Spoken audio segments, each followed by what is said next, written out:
Even for how little that second intro shows, sometimes I wonder if it's showing too much. I don't think that it makes a terrible amount of sense unless you've played the game before, but excuse me. It's hard to know from the outside looking in because I've played the game before, so I don't really have a good frame of reference for that, Either way, here we are again. And we will get started in just a couple of minutes. I probably should get started sooner rather than later because that intro is fairly long. The track that plays with it is like 4 minutes long, so the intro itself had to have been about 4 minutes. Okay, well, let's boot our memory card while I get a drink.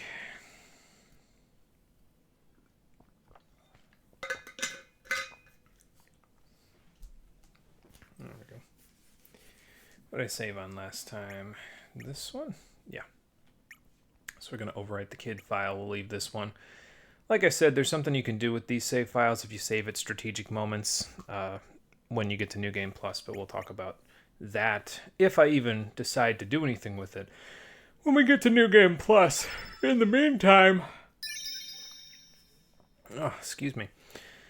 Let's go purify a sword of legend that has been corrupted by a force that I don't remember if they explain anything about in this one.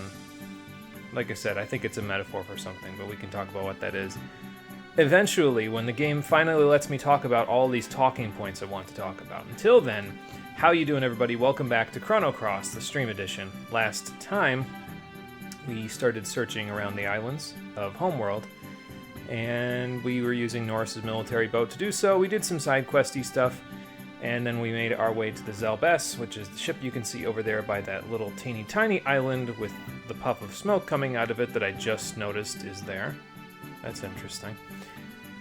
But anyway, yeah, so we went there to talk to the Sage of Marble. He told us how to get into the Dead Sea, but to get there we need to purify the Mass Immune because there's only one cave that leads into the Dead Sea, and it's currently being blocked by a cursed sword from Chrono Trigger that was not cursed in Chrono Trigger and is cursed now. So, we have to get the Einlanzer sword from inside the Isle of the Damned, because of course, why wouldn't we have to go to a damned isle for the explicit purpose of finding a sword? That just seems like, a normal Sunday activity in an RPG like this. I'm gonna try to lure this wisp over here if I can, real quick. There we go. I want to put him against this wall as best I can because this wall actually has a treasure behind it, but you need to use the explosive personality of the wisp in order to get behind the wall, so ideally, that is what we will do. What do we got? Oh wow, the Deadhead boss is back as a regular enemy. Interesting. Alright, well, as far as I'm aware, we can't do, whatchamacallit on him. We can't do Holy Light and just instantly kill him. So, let's just start attacking him. Probably won't do as much damage as we could do, but we'll do the best we can with it.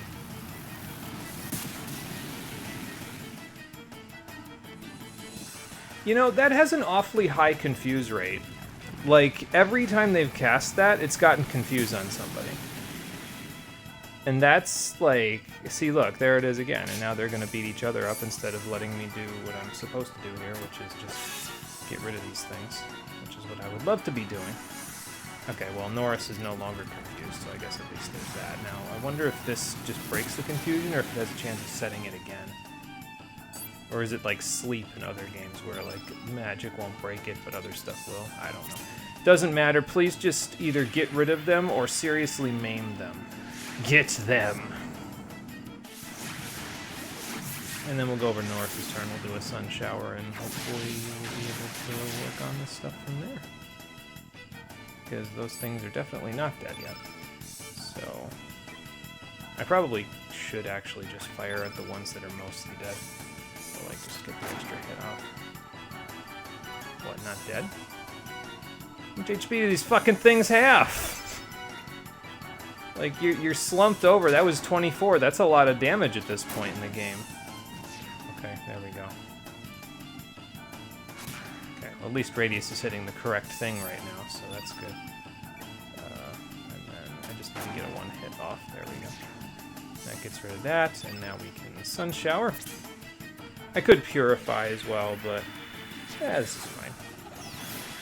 I can do that I think on Surge's turn, because I think I have a Purify equipped on him right now. I want to say I do. I could be wrong about that, so... But we'll find out right now. Oh, I don't have the stamina for it, so let's just do that. And then Holy Light, recover all. There we go, Purify. So now, we'll get rid of the confusion, and then we can't get confused anymore, because there's no more Magma Bursts on the field. So that's a good thing. Alright, Radius, so you've already built up your element power pretty good. So actually, I might just have you cast a... Yeah, cast a Recover All. If we can fill the field with less black element, that'll help us here, because then this guy will deal less damage, so... Should be pretty good. Hell Soul.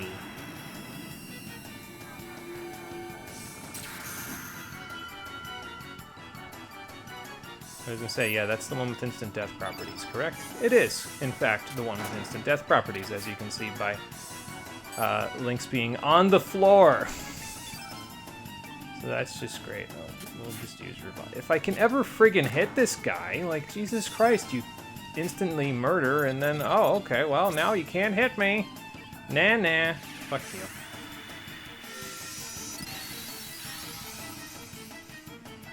I ain't having that shit.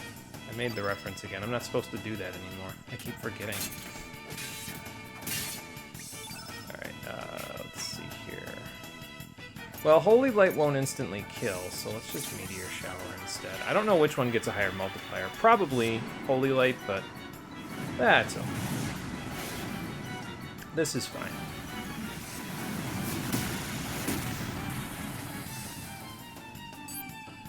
Oh, he's still standing. I don't even really want to do this fight anymore, but if this is the only way to open up the thing, then I guess that's what I'll do. Like, he's still very upright at the moment, which is obviously not what I would want him to be. There we go. Just about got him now. Well, you could have done that in the first place instead of doing the Hell Soul, but I suppose I didn't cast any magic on you, so that would have been the reason for it. Since you did that, let's just do a turn white. And then just poke him to death with my stick. And then off he goes.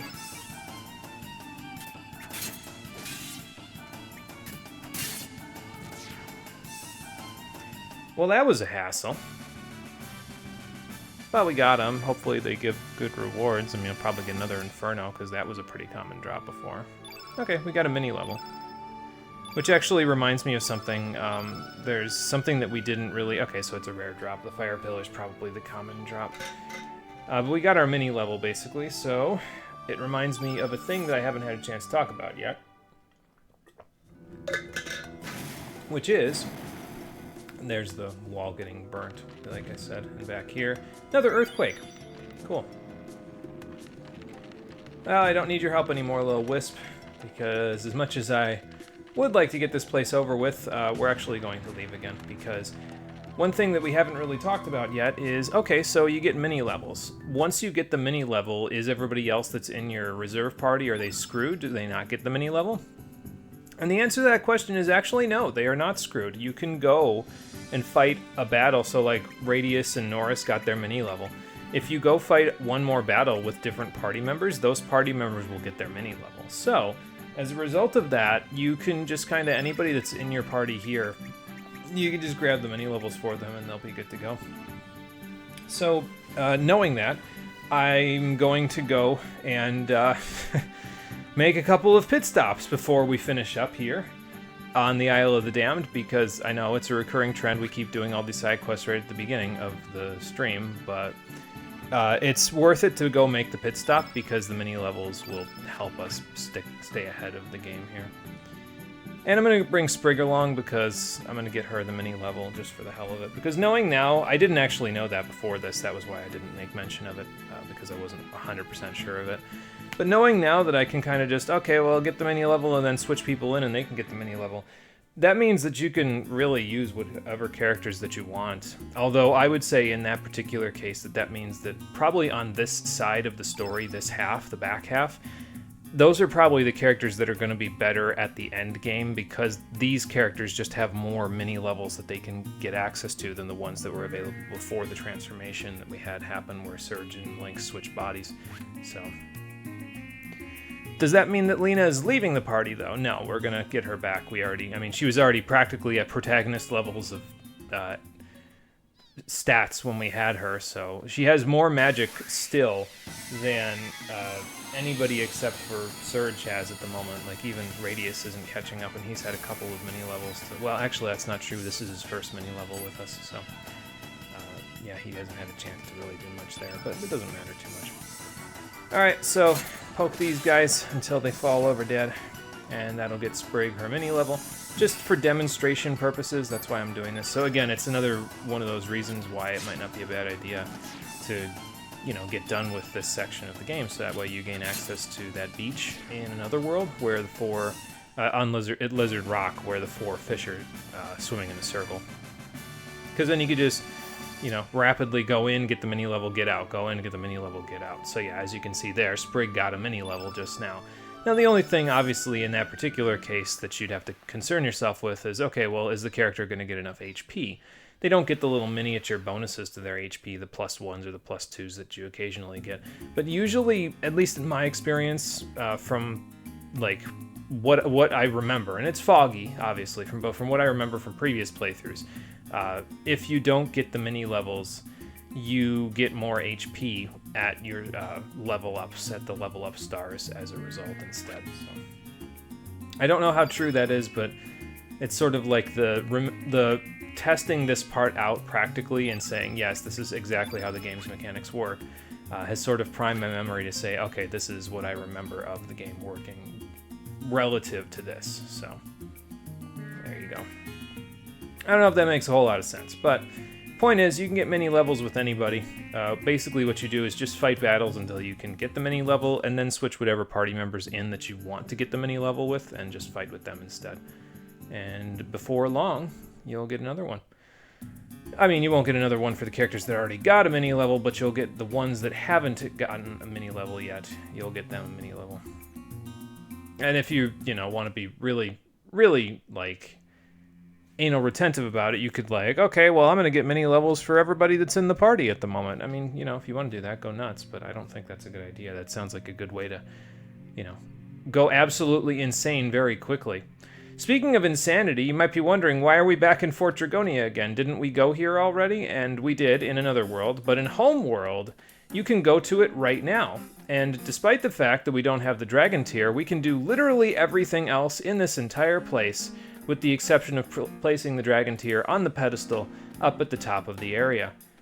And it's probably a pretty decent idea to come here, maybe not at this early, but before you're supposed to as a part of the story, because you come back here for the story later and grab some treasure. So there's a lot of good treasure to be had in here, a lot of good upgrade materials, and a lot of good elements, level 6 elements at that. So, and as far as I'm aware, there's no bosses to fight. The enemies in here are stronger, but there's not too many enemies as a result. They're in the places where you'd expect to find them, but they're not like littering the whole area, So, as a result of all of that, we are going to come here early. We're going to raid it of its treasure, but more importantly than that, we're going to raid it of something else, and I'll talk about what that is soon. So we'll start from here. West is treasure. In this case, so west would be on his left, which in this case is south for us. Because that's where the treasure is, so we'll grab that, and then we'll just go hit up the pillar. And like I said, each of the 4 pillars down here, and actually the other 2 pillars as well, there's no bosses guarding them, so you can very easily just, run down here, grab all the treasure, hit up all the pillars, and just take care of this part early, because like I said, eventually the game will point you back here, and once you come back here, as far as I'm aware, you have to do all of this over again in order to finish up the story sequence that's related to this version of Fort Dragonia. Isn't that fun? Well, anyway, we got a volcano element over there as well. That's probably the big, well, that and the denaturate that we got. Both of those are pretty good rewards. I think I mentioned it, but we can't use denaturite just yet to make anything. The Smith Spirit won't upgrade with it. But once we finish up our time in the Dead Sea, that should finish up, or rather, that should change. So, looks like to his left again, so it's going to be west of him again, which should just go around 2 times this time, right? 1 and 2 drop. Yep. Because the dragon always faces north, so you're going to want to face relative to whatever he is, relative to his direction that he's pointing is what you want to face. So, and if you go, what would that have been, south in that case? If you were to go to the topmost option, you could fight the 2 Cybots down there. But they're not as much of a pushover as they were in the other world, Fort Dragonia. In this Fort Dragonia, those Cybots have like 900 HP, so we will fight at least one before we're done with this area, but I'm not looking forward to it, let me tell you what.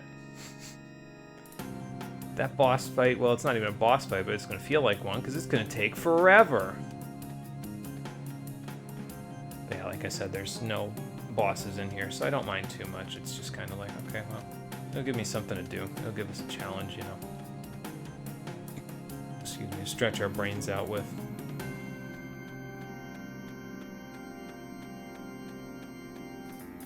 I think we'll just do this in the same order that we did it previously. I think we did it in this order anyway.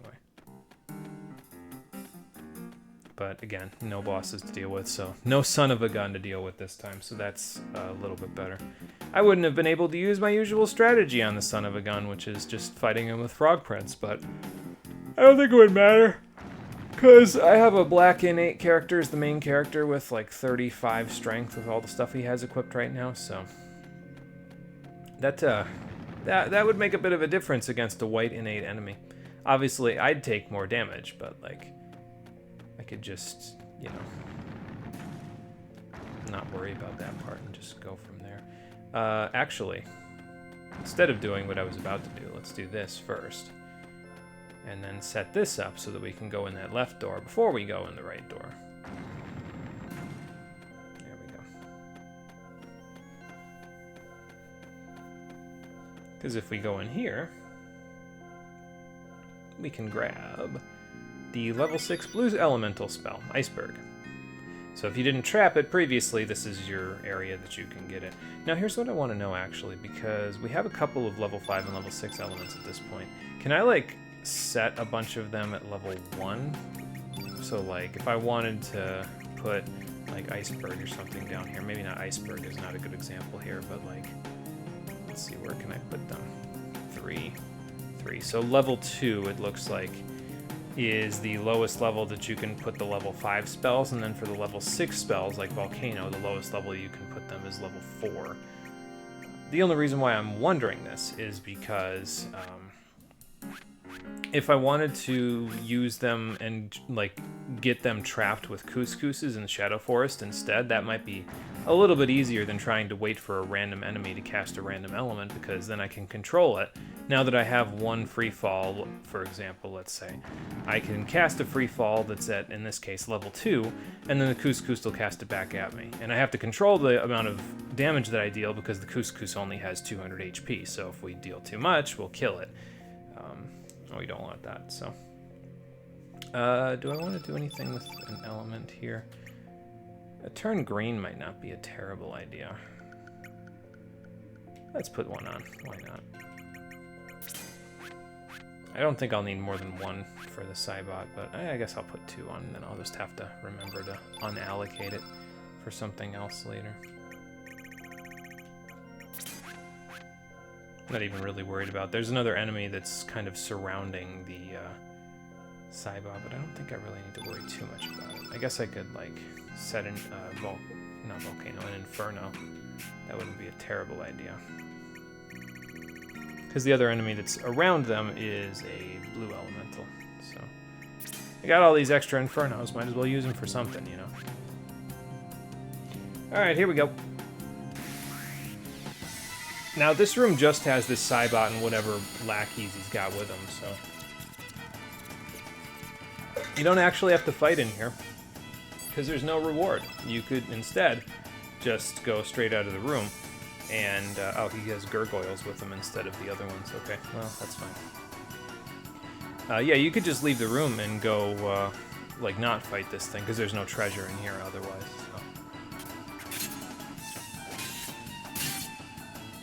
Alright, I mean, I'm kind of okay with just casting the Inferno, honestly, just to start getting some prior damage off on the Cybot.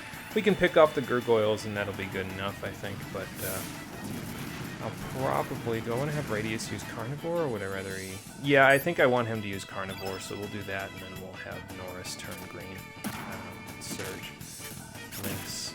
You don't know what I mean. This guy is getting poked by a Gargoyle. Alright. Slap him with a Carnivore. Maybe get a Poison. Don't know what good a Poison will do against a robot, but, you know, maybe it'll do something.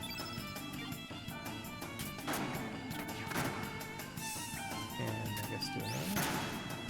Okay. Not quite done for yet, but that's fine. We can fix that shortly. I should be careful because the Cybot can use the tech Beaten Earth, and that'll deal quite a lot of damage to whomever it hits, so I should probably be a little careful with that. But I guess I'm not super concerned. Turn green. There we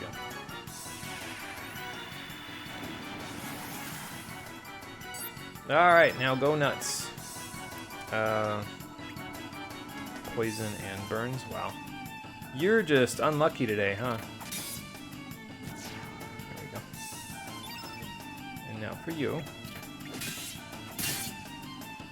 So yeah, even with the Cybot's monstrous defense, at the moment, Lynx can deal pretty massive damage to it because he's just got all the strength in the world to do it, so.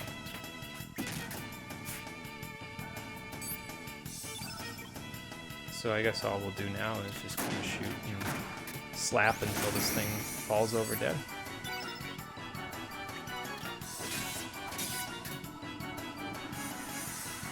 Alright, let's see who this hits. Looks like Radius. Yeah. Well, he's in the ground now. Is the Cybot slumped over? It's hard to tell. Can you, like, zoom in on the guy, please, so I can see? Yeah, he is slumped over. Okay. Norris, why don't you do the revive? Just so that way we don't miss... I don't think we'll miss anything, but just in case Radius has any extra HP to get, which he might. And then we'll go back to you. And we will let you go with 1, 2. And then something else. I guess we could try this and see if this kills. It might and it might not. If it doesn't, that's fine. I can just have Radius clean up, probably. But I mean, it's magic damage, so... should do pretty good damage to this guy. Yeah. As I expected. So I guess that battle didn't take forever, but it definitely took a while longer than I would have liked, so...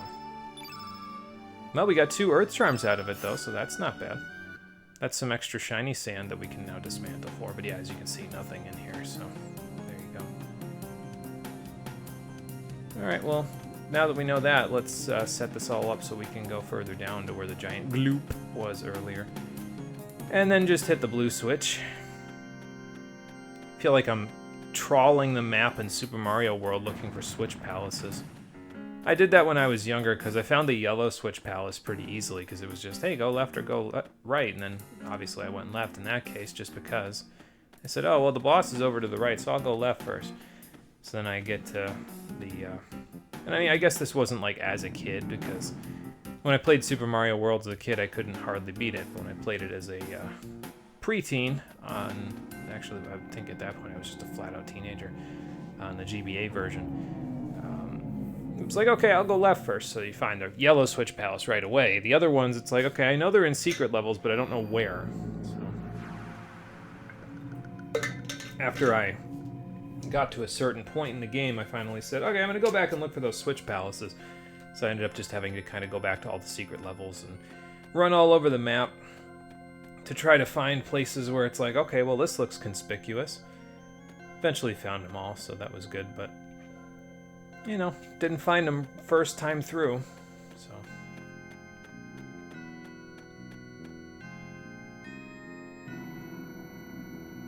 And actually thinking about it, since we have those 2 earth charms, I might want to stick in my notes that I need 2 less of those, because I think the main thing now for the rest of the game is that if we need any shiny materials, we're going to need to get it from using summons. So that is going to be the plan. We'll just have to execute on that eventually. You know, before I go past that guy, let's go this way first, since this way is completely unobstructed by that guy. And then we can go from there, excuse me, once I grab the chests here. And then after this room, it's everybody's favorite, the yellow switch. At least there's a couple of good things in here. There's a Denaturite there. The Nostrums, I think I mentioned those previously because I think I bought them when we went to Goldo. They're basically the highest level of healing that you can get from a consumable item in the game. So it'll heal for 200 HP rather than the 100 we get from a capsule. Yeah, this is starting to sound familiar. Or the 50 that we get from a tablet. So there you go. Well, these guys are the other enemy that we can fight in here, chameleons, so I might as well fight it, I guess. Just do that. And then, well, that's what I equipped the Inferno for, I suppose, so here you go. Have fun with this.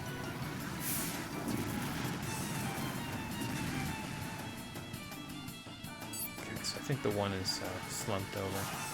Virilinate, huh? What does that do? Oh, it doesn't even tell me what it does? Oh, okay. Well, then I guess I'll just forever be in suspense, won't I? Alright, let's carnivore you. Time to spam AoE skills like this is the Final Fantasy legend. Usually it gets me by pretty good in some of these older RPGs to just eventually default to spamming AoE spells, so. Of course, if we don't have that much magic, obviously then they won't do quite as well as they could do, but I don't know, we're doing okay so far.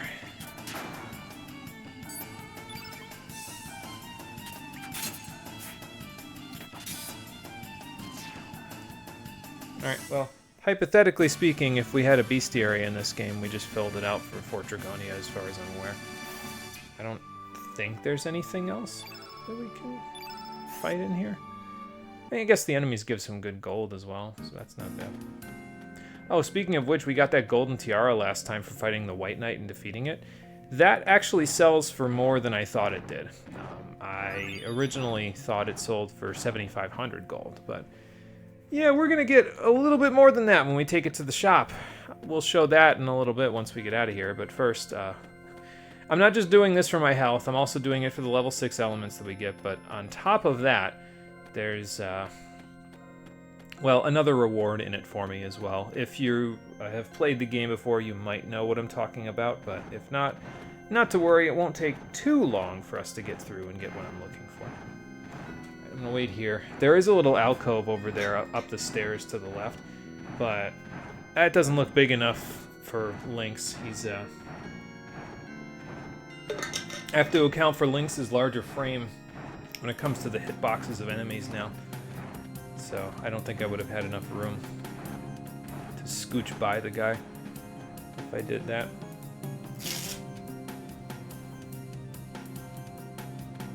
How big is Lynx anyway? We can probably look at it in the status menu. Doesn't say, yeah, he's a lot bigger than Surge is, right? Yeah, because Surge is like 5'7", I want to say, or 5'8".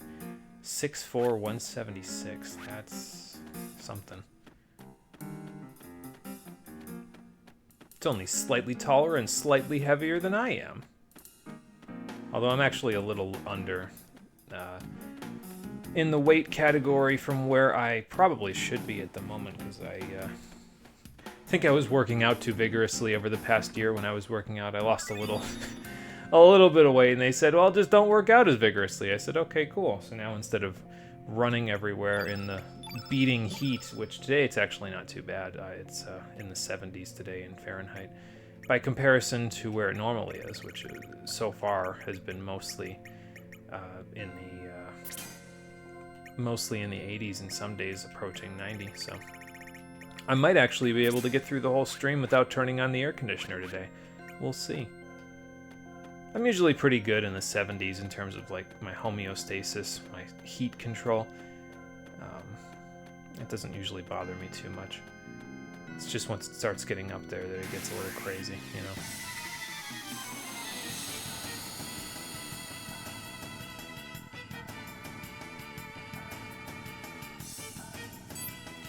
I wonder if I should just fight these guys and get it over with. We're not gonna, like I said, get any bonuses out of doing this at the moment, but you know, I don't really mind. I mean, these ones aren't too bad anyway.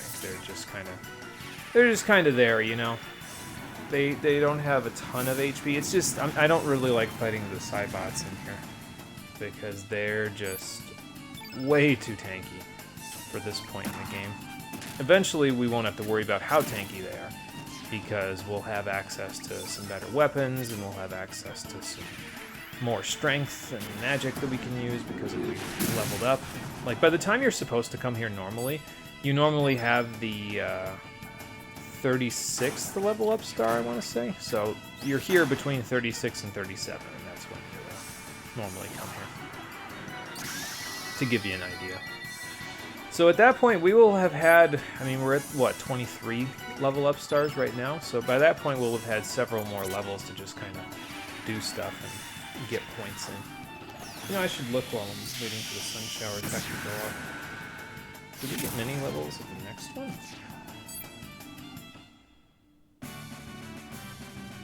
Like after this level. Many at the star availability. No, this is actually the last level with mini level growth from now until star level 28. So between 27 and 28 is the next time we'll get it, and that's quite a ways away from here. So that's kind of crazy. All the more reason to do this stuff now then, because that means that if there's no mini levels available, the characters that are going to come in soon enough will, if we were to have gone and taken care of the boss on the Isle of the Damned, then the characters that would have joined afterwards wouldn't have had a chance to get any mini levels until, like, later on. So, quite a bit later at that. That's several bosses away. Granted, it's only basically on the other side of the Dead Sea, and then one boss after that, if I remember correctly. But still a ways to go without getting any mini levels, you know.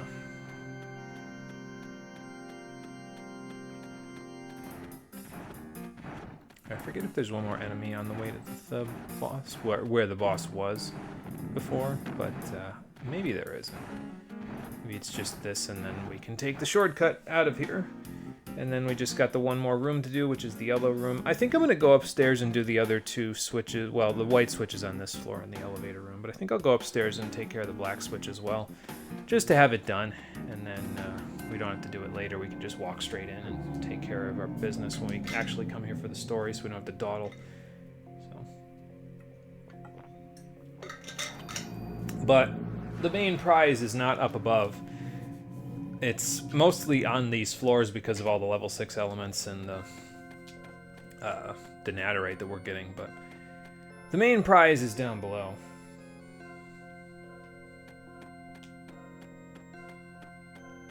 But before I can show you down below, we've got a couple more switches to activate, so let's go do that. I did, however, in my foresight for this, I had enough time to actually write down the solutions to the yellow switch rooms puzzle so that I know the order that I want to have the characters in order to get not only all of the rewards but also get, the switch hit, and on top of that also get the I'm gonna save actually real quick, also get all the treasures. So hit the switch and get the treasures at the same time. So.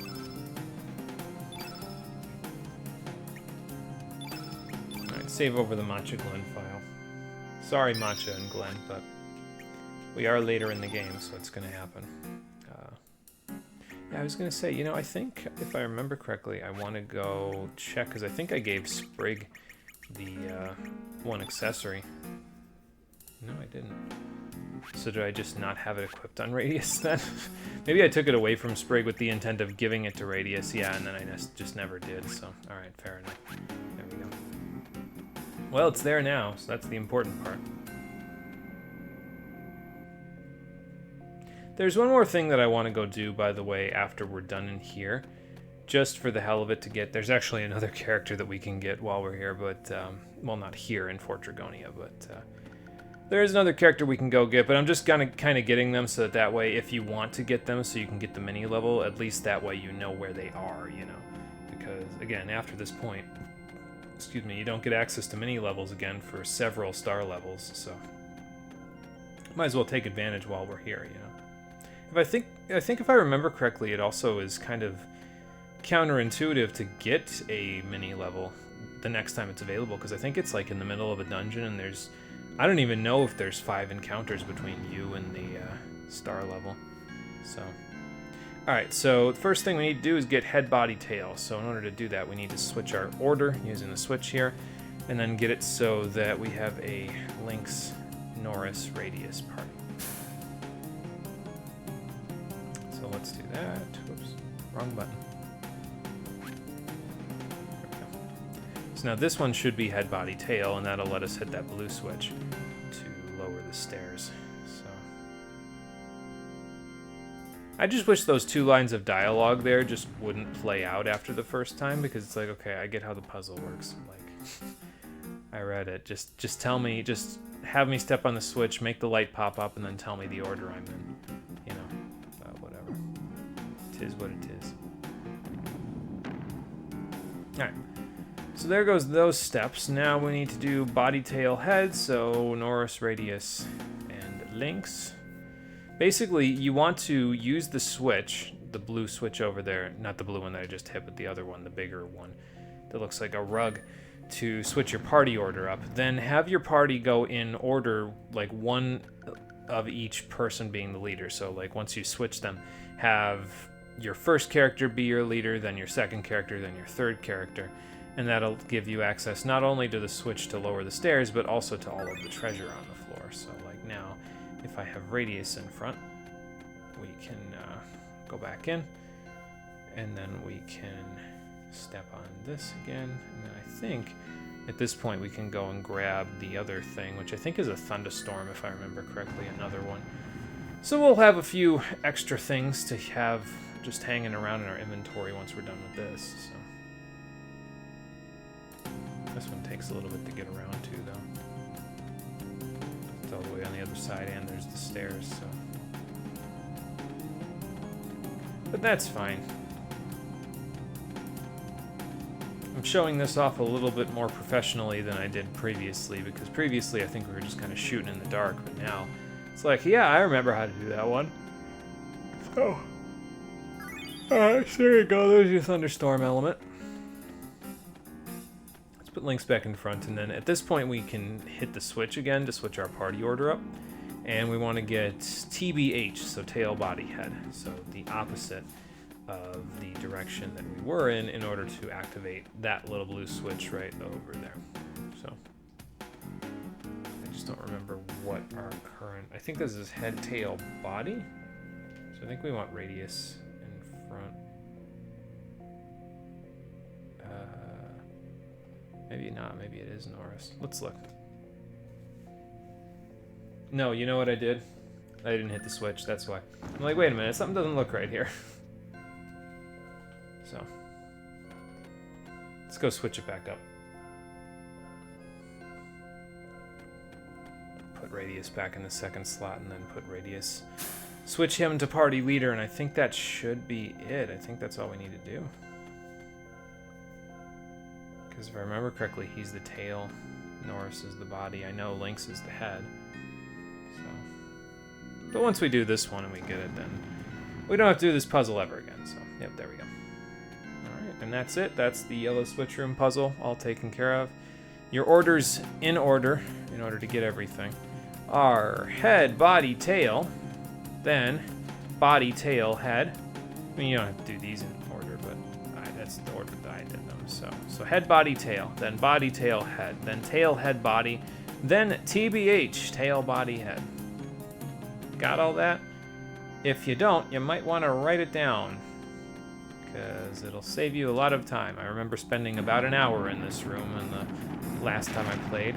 I think that's an exaggeration. It probably just felt like an hour because I was definitely here for quite a while and making no progress with nothing going on, so it felt probably longer than it actually was.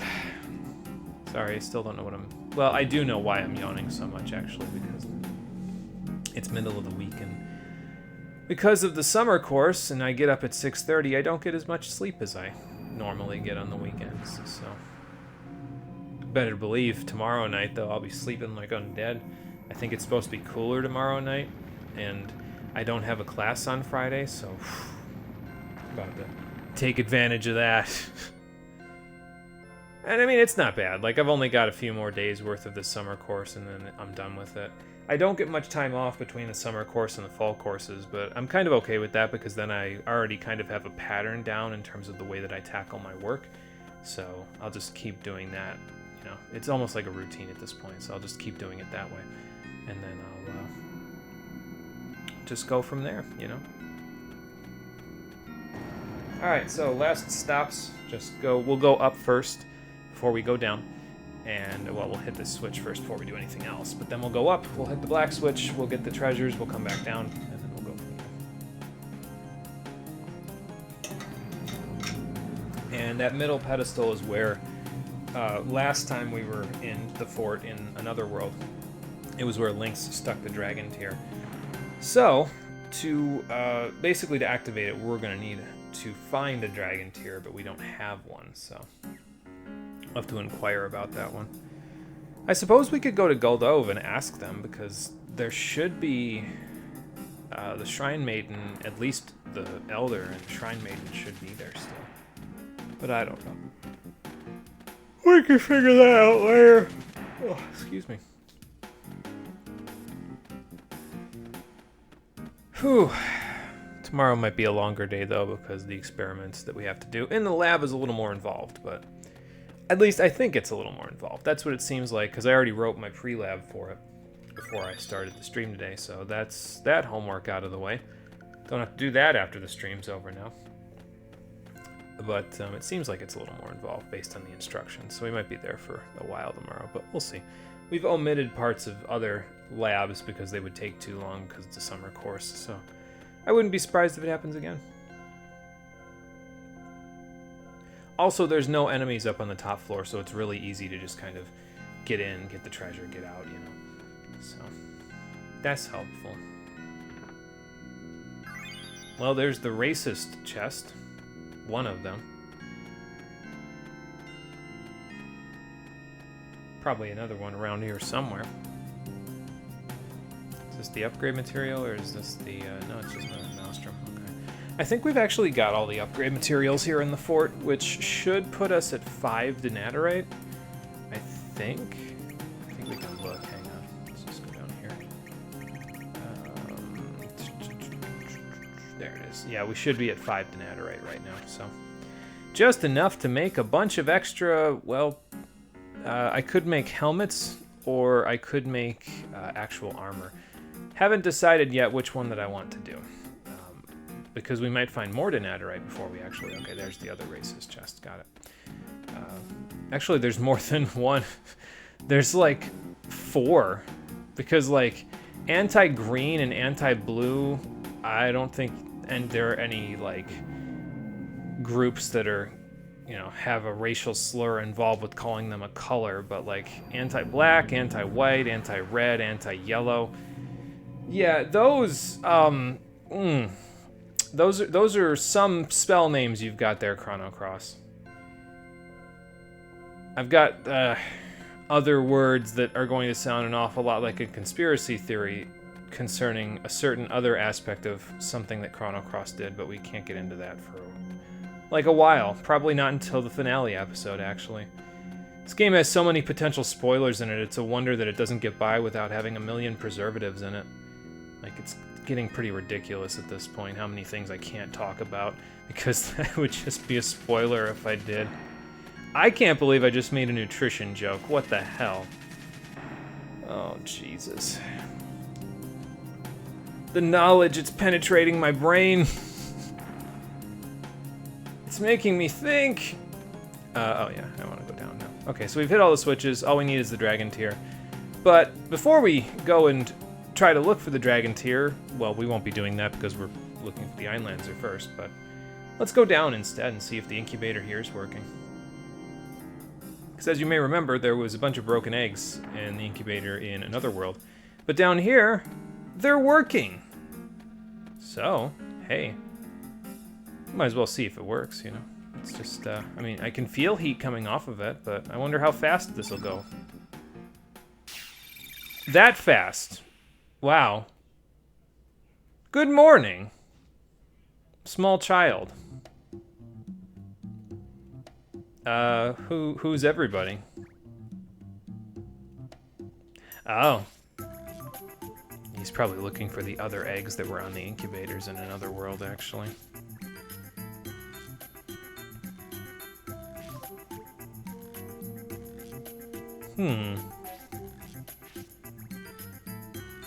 Well, I don't know where your family went, but,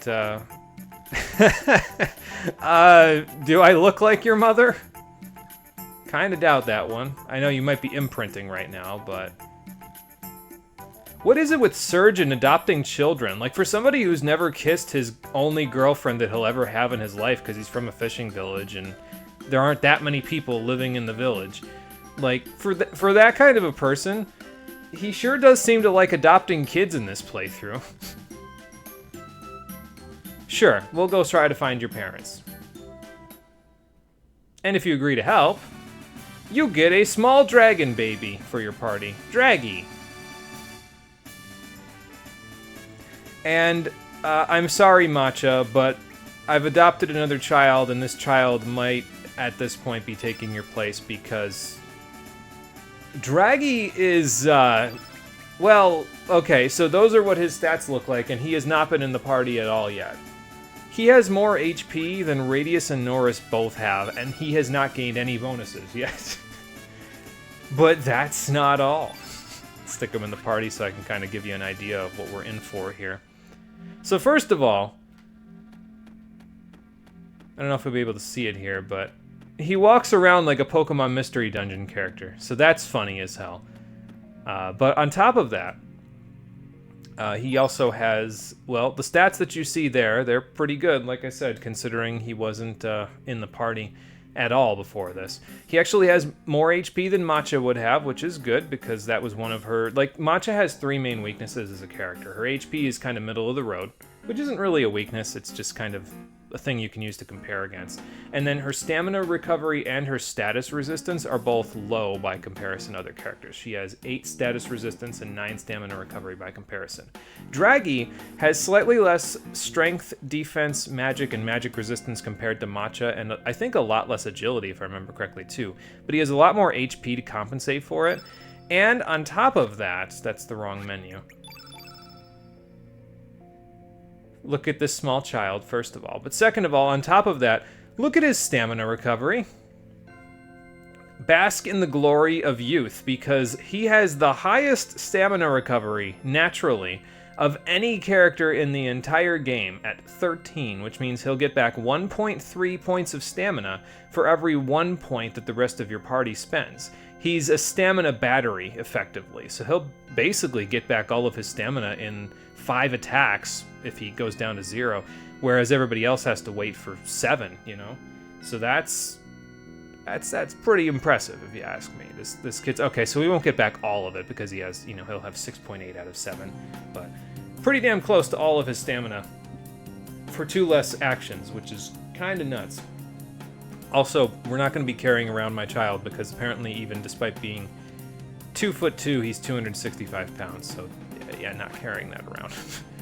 The only other thing about Draggy that I would say, besides like his low agility, the rest of it's his stats. I say they're lower than Matcha's, but Matcha's stats by comparison to most characters are all pretty high, with the exception of his stamina recovery. And oh yeah, and Draggy, on top of having 13 stamina recovery, has 11 status resistance. So you don't need to give him a stamina ring, you don't need to give him a resistance ring, nothing. He'll get by without that, so we'll give him something else for his third slot. But his element grid kind of leaves something to be desired as well, because he basically only gets, I think it's like 4, 4, 4, and then 3 for the rest of them by the time the game is over, so... We'll obviously have to be a little more stringent about what we stick in which slot, but I do know for the fact that he will be, if I'm going to have him be our red innate character now, he's going to be the one that's going to get the volcano element, because... well, he's the only red innate character that I currently have, so might as well give him that so that he can, you know, take advantage of it. There it is. Gonna give him something else right here as well, and we don't have to equip it in this slot, we can equip it as far back as level 4, but I gotta make sure I'm really kind of being careful about what I'm equipping on him because his element grid is so small, so we have to kind of jam as much in there as we can, you know. As for weapons, he uses gloves, just like Fiona did, and we'll get him a mithril glove and a mithril vest, and I've already got a mithril helmet for him, so that's good. And then after that, I think it's really just a matter of getting him an item that boosts his accuracy, so kind of just unequip one from whomever else has it. In this case, Radius has it, so we'll just unequip that real quick so that he can hit things, and then can give him... there's a third item that I'd like to get for him, but I'm probably not going to be able to get it for a little bit just yet. The gold earring I could probably just leave on Sprague, honestly, because she'll probably also be useful for that. So let's give her back the helmet, actually, that we had from her, and give her the gold earring for the extra HP, because really that's the only thing she needs. I didn't think about this last time, and honestly I probably still would have disassembled it, but the Energizer suit might also be pretty good for Sprague, because her defense, as far as I'm aware, ends up getting fixed at whatever the monster that she morphs into is, so she doesn't really need anything here, but the Energizer suit gives back HP at the beginning of each turn, so you could probably equip that, and it wouldn't be very much defense, so she'd be pretty frail while she's not doppelganged. But once she doppelganged, then she'd be pretty good, because she'd be getting HP back every turn. She'd have extra HP from the earrings that you have equipped on her. So that would be pretty good for her. And then, again, the accuracy boosting item. We'll be able to fix our accuracy boosting items eventually, so I'm not super concerned about that. We'll figure that part out later. Alright, come on, Draggy. You and Norris can go with me. This is actually going to be kind of my AoE crew, if that makes any sense. They're going to be the ones that are going to be doing a lot of the random battles with us because, well, right now Draggy has 2 of his techs. He has Cough Drop and Cough Mix. Cough Mix is his level 5 tech, and it hits all enemies with red innate damage. It's not really anything out of the ordinary. It doesn't inflict more damage like Sun Shower does by comparison to other level 5 techs, but the way I see it, if I can't kill something with a combination of Feral Cats, Cough Mix, and Sun Shower, then I'm probably in an area where I'm a little too low level to fight them. Unless it's just like, okay, well, we're facing very explicitly a black innate enemy, a yellow innate enemy, and a red innate enemy in the same battle, which, as far as I'm aware, never happens, but if it was to happen, then this team wouldn't really be able to deal with it quite as well, although the chip damage would probably eventually overwhelm them anyway, because that's a lot of damage going out. That's like 450 damage to all enemies going out. Most things at this point in the game can't survive that much abuse, so... Alright, so 2 things left to do before we go back to the Isle of the Damned, and I'll get Radius back in the party for that part, so we'll go get Draggy a mini level while we're here. But let's go get him a Mithril Vest. And I think I want to equip a couple of things on him in terms of elements as well. So let's go to Guldo too, because I can get him some recoveralls and stuff too. Let me scroll down actually. Let's see here. There we go. Element grid. So now with the element grid, I can equip him with stuff that he might want to have. So basically, still going to do level 1 stuff with him, but instead of having like 3 turn colors, 3 eagle eyes and all that stuff, we're going to give him just the 1 eagle eye and the 1 turn color. So I need 1 heal all for him here. And then we're only going to get a total of 3 revives in the game, so I'm thinking I might just equip 2 of them on like the characters that I'm planning on fighting bosses with, so Radius and Lena. once she gets back in the party. And then for Norris and for Draggy, I'm just going to equip Purifies here instead, because I don't think we'll need revives in that case. Like, if we're fighting a random battle and one of us gets killed, I'll probably just run away, you know, because then I can just retry it after that. So, at level 2, we want a couple of Recover Alls, another Heal All, and then a Purify, so let's put that there. And then level 3, could use Attacking Elements, but he only has 2 slots right now, and both of those will probably be fixed by Recover All and Heal All, so go from there. Level 4, a Recover All and a Heal All can go here, and then we can put an attacking move here, but I need another Heal All and another Recover All. Level 5, Inferno. Yeah, pretty much Inferno, honestly, is what we would put there. So take that one off of Surge as well, since I don't need it anymore for him.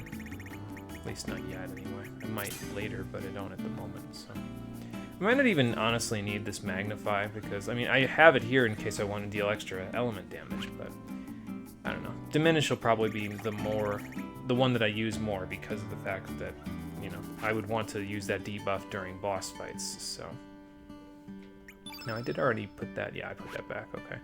I just wanted to make sure I put back his turn white, because we might still need that to get through the Isle of the Damned, so. Alright, so you, my young friend, need, let's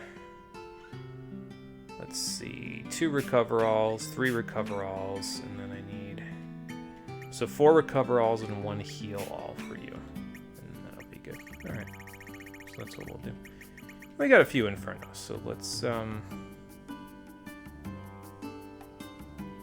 no, you know what? I'm not going to use him for very much. I know I want him to have Volcano because that's, you know, exclusive to red innate characters, so. Oh yeah, and then if you idle for long enough, he'll start flying up at you, so that's kind of cool. Just gives him a little idle pose so he can do something. It's something that you'll actually notice because, you know, he's just kind of standing there and then all of a sudden he'll just float up. And since he's so small, it's a little more noticeable than when other characters do it, so. Alright, so before we do anything here at the shop, I don't know where this guy is going to get his money from when I do this, but, well, first of all, I'm going to go sell the silver fry pan, because we won't need that, so there you go. It does disassemble into a few things, but I figure we don't need that stuff that badly, so. And then, I think Sneff came in with this private deck, if I remember correctly, so if you could get that off of him, it'd probably sell for a decent chunk, but it's not that necessary. Armor, can't sell anything there. Accessories, though. Yeah, so remember that part where I said I thought the Golden Tiara sold for 7,500? Add a 0 to that. It sells for 75,000 gold, actually, not 7,500. Now, it says it increased your defense against magic, and I think that's like magic defense plus either 3 or 5, I don't remember which one, but it is definitely far more worth it for you to sell this than it is for you to use it for disassembling or anything else like that. I think it disassembles into a couple of, like, it might disassemble into copper, iron, and mithril, and I think that's about it. So definitely sell this instead. It's way more worth it for you to do that.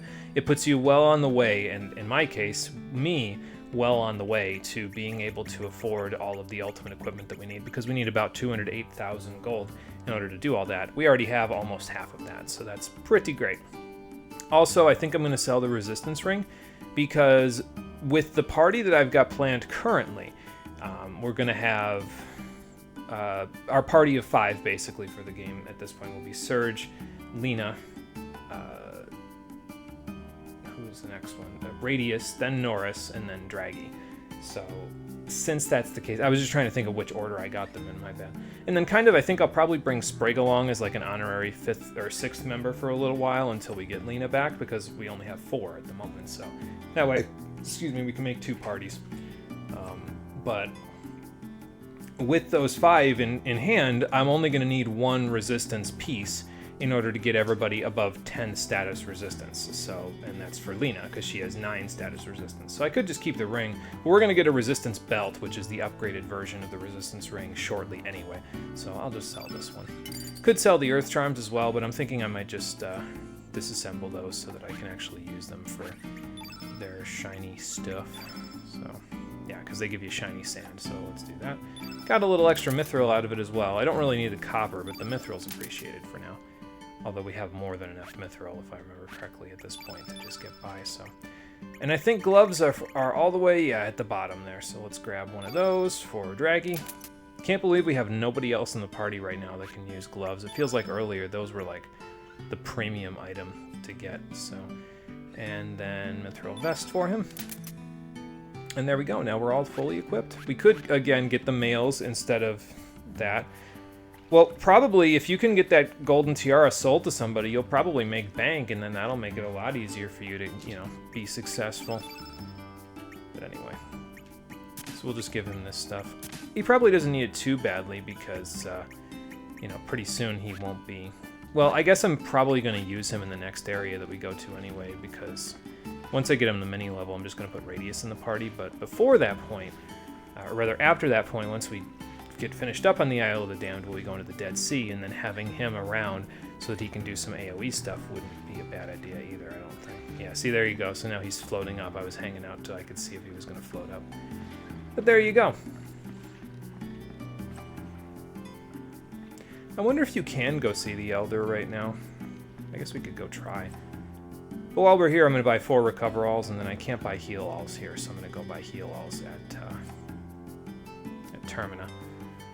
And then I think that's it. Then we just got to go back to the Zelbess, finish the last side quest that we can do for now, and then we will finally head back to the Isle of the Damned, and we can go from there. So, I'll buy a couple more Purifies. I equipped them with a couple, so I might as well buy a couple more. So there we go. We'll get the 99 spell as well. Like I said, it's basically just a better version of Eagle Eye, but you can only set it as low as level 4. So I'm going to set it at level 6 just for the hell of it. I mean, if he gets off as 1, 2, 3 at the beginning of a fight, then he can just use 99 instead of using Eagle Eye, and then it just does the same sort of a thing. So thank you. So we'll leave that in Draggy's element grid and just not take it off because he has enough room for it now. And yeah, then if I want to get another Volcano for him, I could always just put Volcano on like level 4 and then go fight Couscouses or something. If I need to, I could always put up Diminish, and that'll make it so that they it does less damage, and then can go from there, you know. All right, there's 99. So now you need a Recover All and a Heal All at level 4, so we won't be able to put the Heal All there just yet, but we can put the Recover Alls on. So there you go. Put a Recover All here. Put 2 Recover Alls here. Did I miscount? No, because there's no Recover All at this level. It's Turn Color and then Eagle Eye. But I don't think you can buy Eagle Eye right now. I think the only way you can get some is for Couscous to drop them, which I think it's a common drop, I want to say. It's either a common or a rare, but Couscous drops them. So, yeah, you can go grab it from there. I'm just going to go see if I can go see the Elder while I'm here, and then... I think if I remember right, they won't take visitors right now. Yeah. Right? Something like that. Oh, okay. Fair enough. That seems a little suspicious, but sure, why not? In a village of demi-humans, you're really gonna...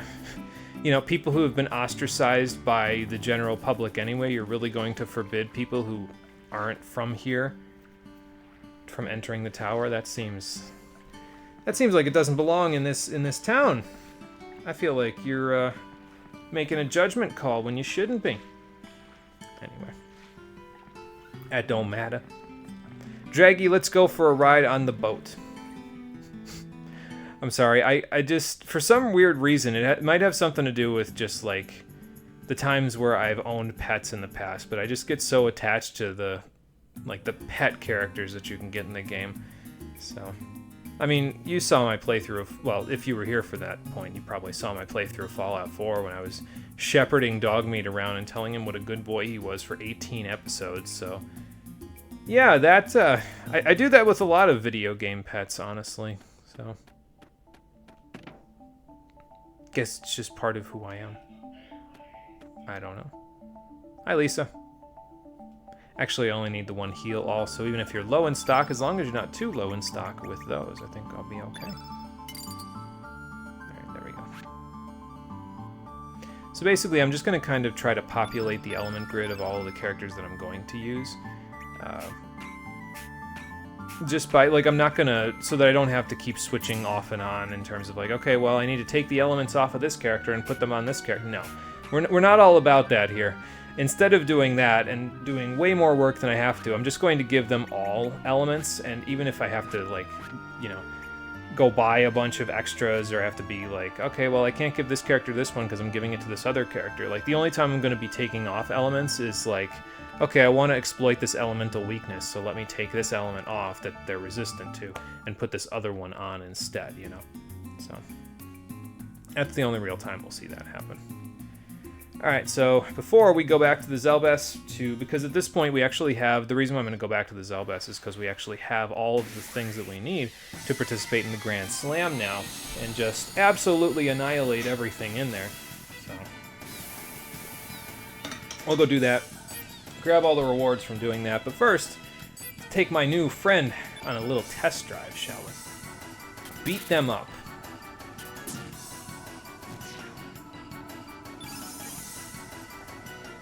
Alright, and that won't kill, so since that won't kill, give him a little Hecate.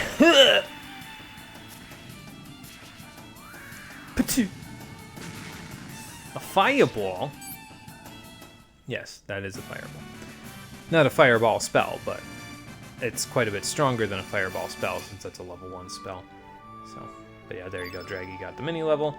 A little bit of HP. So I guess honestly that HP that he just got from the mini level is basically all the HP he would have gotten from doing the other battles along the way here. So you don't even need to worry about the HP totals then, because the mini level will just take care of it for you. At least I think it will anyway. According to what just happened with Draggy, the mini level should take care of business for you.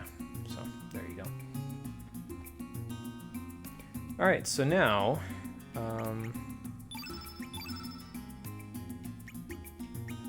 I think I'll take this off real quick for him, and then let's give that back to Radius. We'll bring Radius back into the party, and then we'll go from there, I think. Now, do I want to bring Sprig into the party as well? Because I could bring her into the party instead of Norris, basically, and do like a Sprig Radius party to go with our time while we're on the Isle, and to fight the boss, and then I could use these two as sort of, like I said, my plan was effectively to have Sprig and Radius be for the bosses right now, and then Draggy and Norris be for the AoE attacks where we're fighting just the regular enemies so that we can get through them more quickly. So I think knowing that, I think I might do that real quick. So, yeah, we'll take that off of you, and then you can keep the magic ring. I don't think I need that badly for anybody else, so... And then Draggy's also going to get an exclusive piece of equipment. It's really just a matter of swapping around our accuracy boosting accessories right now. That's basically the only thing that we need to be super concerned about, you know. And honestly, I probably could just get away with keeping the Dragoon's Honor on Surge instead of trying to switch it depending on who's where. That one extra magic that it gives is not going to make or break Norris's Sun Shower. It already does pretty great damage to begin with, so... Alright, anyway. So let's teleport Sprig and Radius into the party. We'll keep Draggy and Norris on standby for later. And we'll see if... Whoops, no, not Fun Guy. He's already following me. He's already chasing me to the ends of the earth like Spider-Man to Shocker in the animated series. I don't need him stalking me everywhere else now. And then, let's see. So I think, did I put anything on Sprig's stuff here? I don't think so. Yeah, no, I didn't. Actually, let me sort that stuff first, then we can go from there. So I guess we'll just kind of equip her with some spells, then?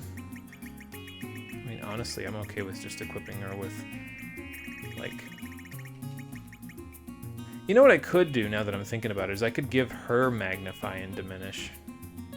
Because she's not gonna, like, she's gonna be the one where she won't need access to those spells once they're cast, so it might be better to give those to her rather than having them taking up a slot in Surge's grid. Then Surge can equip other things instead, so, like, I could equip another Meteor Shower here. There we go. And then here, we can just unequip this and then stick some other stuff here instead. I don't know what, but we'll figure it out. But yeah, like, just give... Diminish and then Magnify to Sprig so that she can... As a matter of fact, I'm not even going to bother with Magnify. I'm just going to put Diminish here, and then we'll... hang on, I can do this. There we go. And then I think we'll put a Meteor Shower up above after this, so like go here with it, and then... Let's see. I guess I could put Holy Light there, but we'll just put a Meteor Shower there for now. That should be enough to get her by. If I don't feel like transforming her, but I do feel like killing the enemy with AoE. So. And then Magnify, I don't think I really need it all that badly for right now. So let's just do some stuff here. Another Meteor Shower and Holy Light. And that should do for now, I think. Alright. But before we go,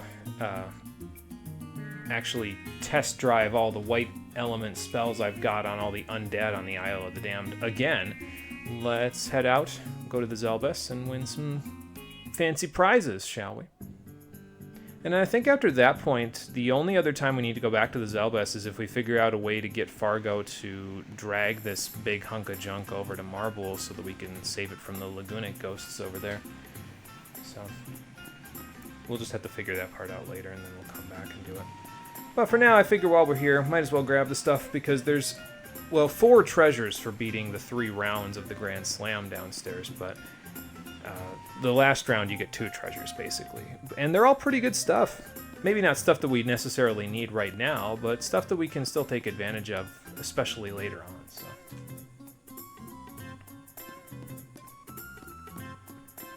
Alright, let me in, sir. Thank you. So since we're covering this right now, I might as well just, reiterate on what I said about the Grand Slam previously, which is that the monsters that are available in here, it's basically a monster fighting arena. And the monsters that you have available in this arena to fight with are monsters that you have gotten Sprig to put on her Doppelgang list. So if Sprig killed it, it got added to her Doppelgang list, and now you can use it right here. So let's give it a shot. Because why not? They'll put away whatever they've got going on in there, although both of the participants in the arena just now will show up on my teams as we go here, so.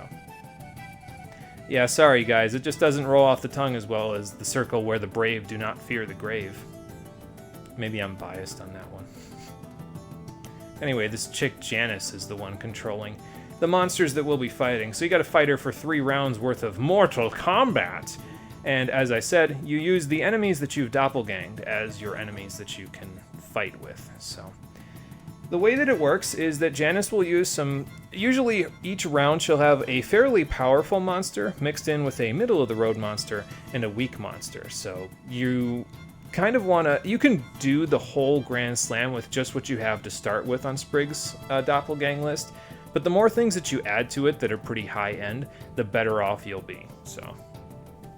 the way that it works for the first round, I'm going to want to stick Lagoonate in here right away because there's a red innate enemy that's her strong enemy in the first round, and Lagoonate is blue innate, and we can just annihilate that enemy real quick if we do that. I don't know if we can one-round it, but it'll be pretty damn close. So, as for the rest of them, I think we'll go with Snob Goblin because there is a yellow innate enemy that we can fight with it, so we'll get a little damage off, and then there's a blue innate enemy, and Cap Burglar is red innate.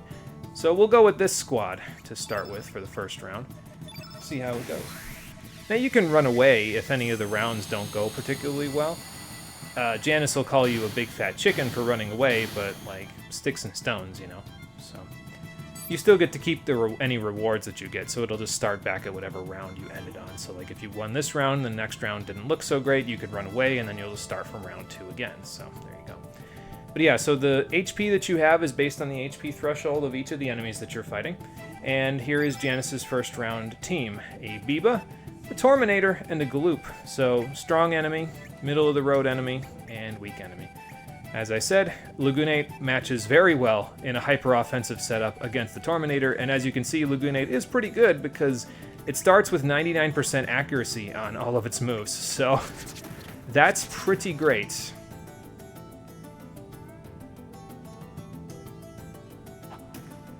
Oh, is that all you've got? And yeah, Lagoonate's got some pretty good defense as well. Not so much against the Torminator, it'll probably deal... If it uses charge on Lagoonate, I'll probably take about 250 damage, but, ideally we won't have to deal with that too much, because in a minute we'll just kind of annihilate it. At level 3, it has several Just for Kicks moves, which are basically its version of attack. So we'll just attack with that. I think this should just about take care of the Torminator to the point where he's like low on HP, slumped over. So then I think it's just a matter of having somebody else attack him, right? Yeah, so here's my thought process. I'll attack the Biba and build up element power with Snob Goblin, and then we'll spell that thing to death. So, okay. I figured I was going to be interrupted somewhere. Charge! Well, there goes Snob Goblin. He did some damage while he was here, but it was not enough. Yeah, honestly, like, once you get rid of Torminator, the rest is pretty easy, so I'm not really even super concerned about losing him. It's fine. Him and Catburger. Like, Lagoonate can basically, once Torminator's out of the way, Lagoonate and, yeah, just Lagoonate can carry this entire fight on his back by himself, so I'm really not all that shocked or concerned if we lose either one of these two. Although, to be fair, Cat Burglar, even at this HP threshold, can resist a single charge. He won't die to a single charge from the Torminator, so that's actually kind of nice. All right, let's give Strengthen over to Lagoonate, because that's about the best thing the Cat Burglar can commit to the cause here. So, all right, goodbye. And then we just whack the Biba upside the head a couple of times, and we'll see how it all goes. Well, he's already slumped over, so let's give him a few kicks to see if we can send him to the grave. And then Gloop is left, and I'm not even really worried about Gloop.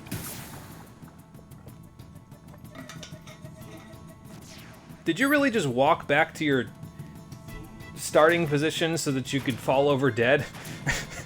I mean, okay, if that's what you want to do, but that seems a little counterintuitive. 1-2. Give him the old 1-2 punch. Oh, good, we even have a third punch. Triple fist! I've never seen this, actually. No, maybe I have. Okay, that'll work. Nice job, Cat Burglar. You actually survived through the round. Can't say the same about Snob Goblin, but yeah, he's not really he's the weakest link in my party there, but I mean, he did good damage to Biba at the very least. Put him in range where Lagoonate could take him out. So, alright, so for winning the first round, we get a Stamina Belt. That's the upgrade to the Stamina Ring that Radius has equipped, so we'll equip that on him shortly. And I think if I remember correctly, most people would consider Janice's second round party to be her toughest party. The Torminator's pretty tough, but this other party kind of has a good chunk of synergy to it. That being said, excuse me, I know the secret to finishing this one pretty easily. The secret is bringing a Torminator. She has a blue innate enemy that if it builds up, I think it has to build up element power to do this, but I could be wrong. It can cast the Vigora spell, which we haven't seen yet, but the Vigora spell lets whatever gets cast by it attack like 8 times in a row before it runs out of stamina. And I mean, enemies don't have stamina, but effectively you'll be taking 8 attacks the next time that whatever gets Vigora cast on it gets a turn. So to completely avoid that mess, let's put Torminator in here and just try to take that thing out right away. It'll mean that the strongest enemy that's in this particular fight will probably not go down for a little while, but that's okay. We should be fine. And then the rest are kind of just whatever. I'm going to put Crossbones in here because I like the cut of his jib that's barely attached to the rest of his skull. And then Total Chaos, because Total Chaos has access to the Black Hole spell, and magic damage will be pretty good in this round because the enemy that's her strong enemy is a Cybot. And it has 900 HP, so 850, somewhere in that range, basically. Takes more damage from magic than it does anything else. Now, I think the stuff on the floor says invincible, but I could be wrong about that, because the Chrono Compendium says that those symbols, they're the same symbols that are over Fargo's door, and I believe they say, and according to the Compendium, an attack that surpasses heaven or something like that. It seems like a lot for 4 kanji to have as its meaning, but then again, you know, kanji can have multiple meanings, so I don't know. Alright, 2-2-2. Whoop. Alright, I guess I'll wait for you to use Ice Tongs on whomever.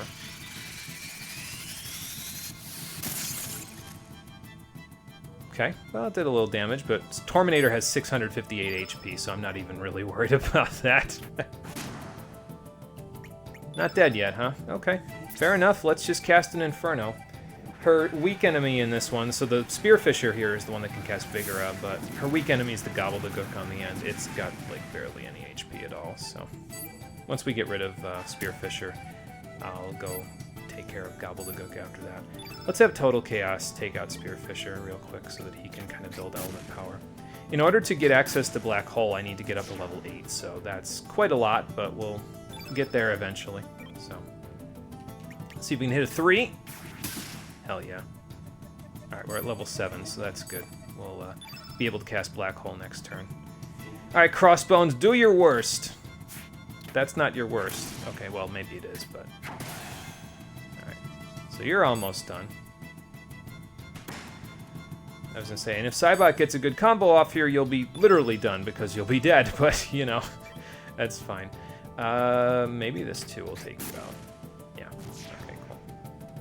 And now, just so we don't waste element power, let's cast Black Hole! Cybot has less magic defense, so this should do pretty good damage. It'll put us out for a little bit, but not as much as it would have. I think Total Chaos has access to a couple of free falls as well. Yeah, that's pretty good. So that might actually come in pretty handy for us. But for now, Torminator is really the way to go for this one, so let's just womp this guy a few times. I don't know if 2 or 3 would be better in this case, but, well, since I'm out of Infernos. Now it's my turn to be Rydborski. Charge! Sorry, but if that has to live rent-free in my head forever, it also has to live rent-free in all of yours. It's just the cost that you pay by being here. Alright, anyway, 3-3. Wow, 30 damage from Crossbones? I'll take it. That's impressive considering what you're fighting and its defense. Show him your sword dance.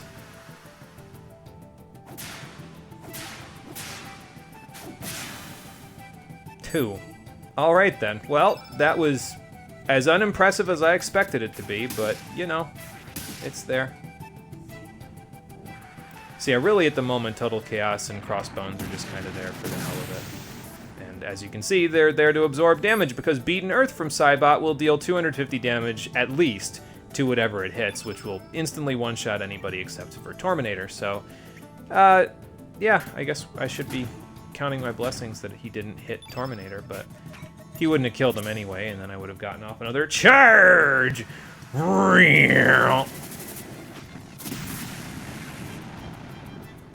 And that's round 2 complete.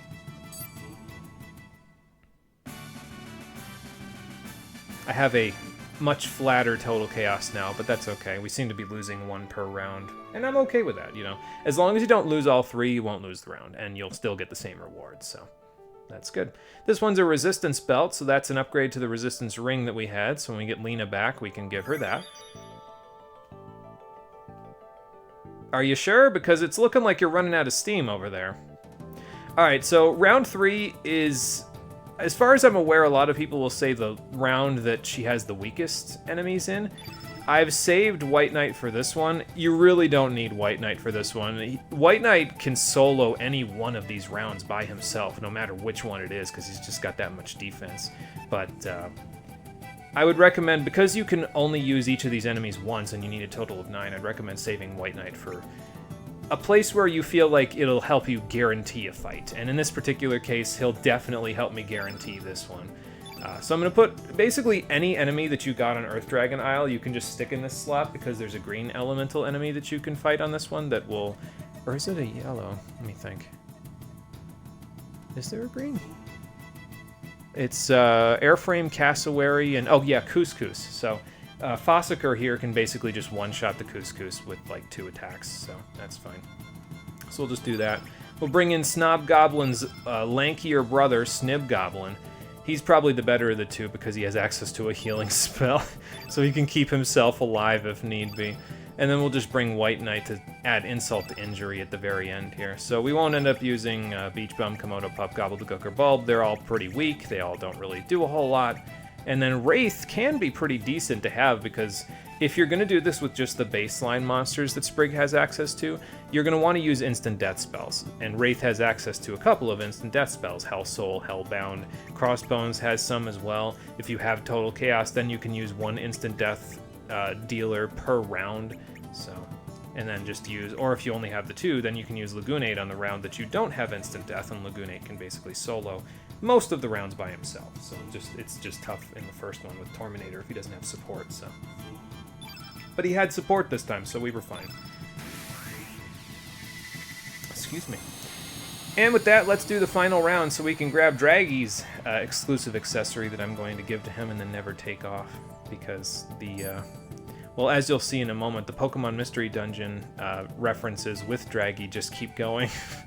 What the hell is with your eyes, man? They're like bugging out of your head. Jesus Christ, that's gross. Alright, so anyway, it's a Couscous, so that's one of the reasons why I wanted Fossicker here, because then I can just kind of poke this thing a couple of times and then it's done, so it won't be casting spells back at me, you know.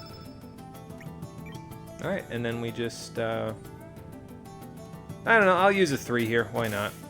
Yeah, I was going to say, I think that'll deal more damage than any spells I cast, because Fossicker has really good physical attack, but its magic is not so good, if I remember correctly, so. Alright, Snib Goblin, you and Cassowary, 1v1, let's see what you've got. Not bad. Not exactly going to win any awards with that damage, but hey, if you've got 2 other guys to absorb all the blows for you, that'll make it a little easier for your 1v1 to keep happening. Unless the airframe power dives you right now and murders you. Yep, okay, well, that's what I kind of expected was going to happen eventually anyway, so that's basically airframe is the biggest danger in this particular section of the fight, so as long as you can get past airframe, you should be fine. I'm not even really worried about it, because even with the resistance, White Knight is dealing all of that damage, so yeah, that went pretty well. Poke him with your shovel real quick. Uplift, huh? If you think that's gonna do anything at all, sure, why not? 14, wow, that's impressive. You know what, I'm gonna low res you just to be a really petty asshole about it. There you go. Alright, White Knight, you could cast your spells and stuff, but just annihilate him. Okay, before I have him just hit him again and kill him, to show you White Knight's level 8 spell list here. First of all, okay, so here's what White Knight's list is. It's mostly instant death spells down here. All instant death spells, as a matter of fact. Hell Soul, Hellbound, all that stuff down here. So when you're building it up, it's not really much to write home about. But then you've got Graviton, which in this particular case apparently is another attack all enemies thing. I don't know why the other ones are single target, but there you go. It's got high res, so you can raise defense, but on top of that, if you get all the way to level 8, you get physical negate, which is okay on its own. But then you also get these 4 buffs.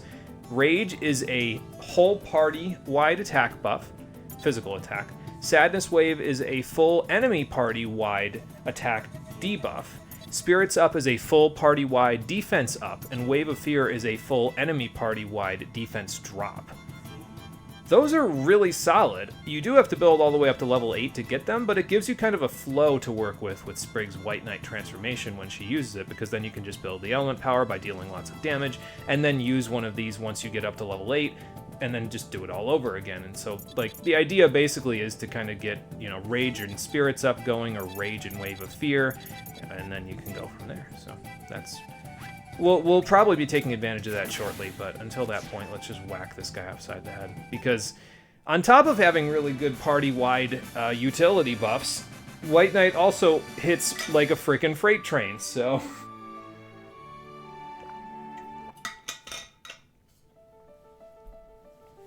But anyway, that's the end of the Grand Slam, the last round, and we get a Dreamer's Scarf for beating the 3rd round. Believe it, Missy. We just had the better monster packs. And I didn't even have to bother hunting for all that many interesting monsters, just a few. Do you really walk like you have platform? I guess you do have platform shoes on. She walks like straight-legged and straight-armed, like she doesn't articulate in the knees or the elbows at all. I don't know why. I think it might be because she's supposed to look like a cartoon character, but I don't know. I have a conniption every time I look at her character art, to be honest, but I'll talk about that when we can actually see it in a minute. Okay, what do you want to ask? You know, here and there, I just picked up 1 or 2 when I was fighting them. Oh. I mean, okay, sure, why not? How bad can she possibly be aesthetically? But what do you mean, woohoo? Why is it a woohoo? Well, let's see what her stats look like. Maybe then we'll see why it's a woohoo. Alright, where are you at? Okay, now, listen. I don't want to say anything too bad about Janice. She's pretty average on, you know, she's kind of on par and in the middle with everybody in terms of stats. Basically all the way around. I think her strength is a little higher than normal. Everything else is about average, but maybe her agility is a little high. But when you're competing in terms of your HP totals with Radius, I think you need to hang it up in the HP department. So, yeah, not going to use her, but she's there if you want to use her. Make sure you get the mini level before you go fight your way through the rest of the Isle of the Damned, so. But she'll hang out here until you need her. And I won't need her. Alright, so now the conniption before we leave to go back to the Isle of the Damned. So, Janice, let's take a look at this. Now, to preface this, she is Chrono Cross's version of a bunny girl. So, I want you to take in your mind's eye what you normally think of as a bunny girl in a video game, and I want you to throw it all out the window because Chrono Cross takes the concept and does this to it. What the hell am I looking at, man?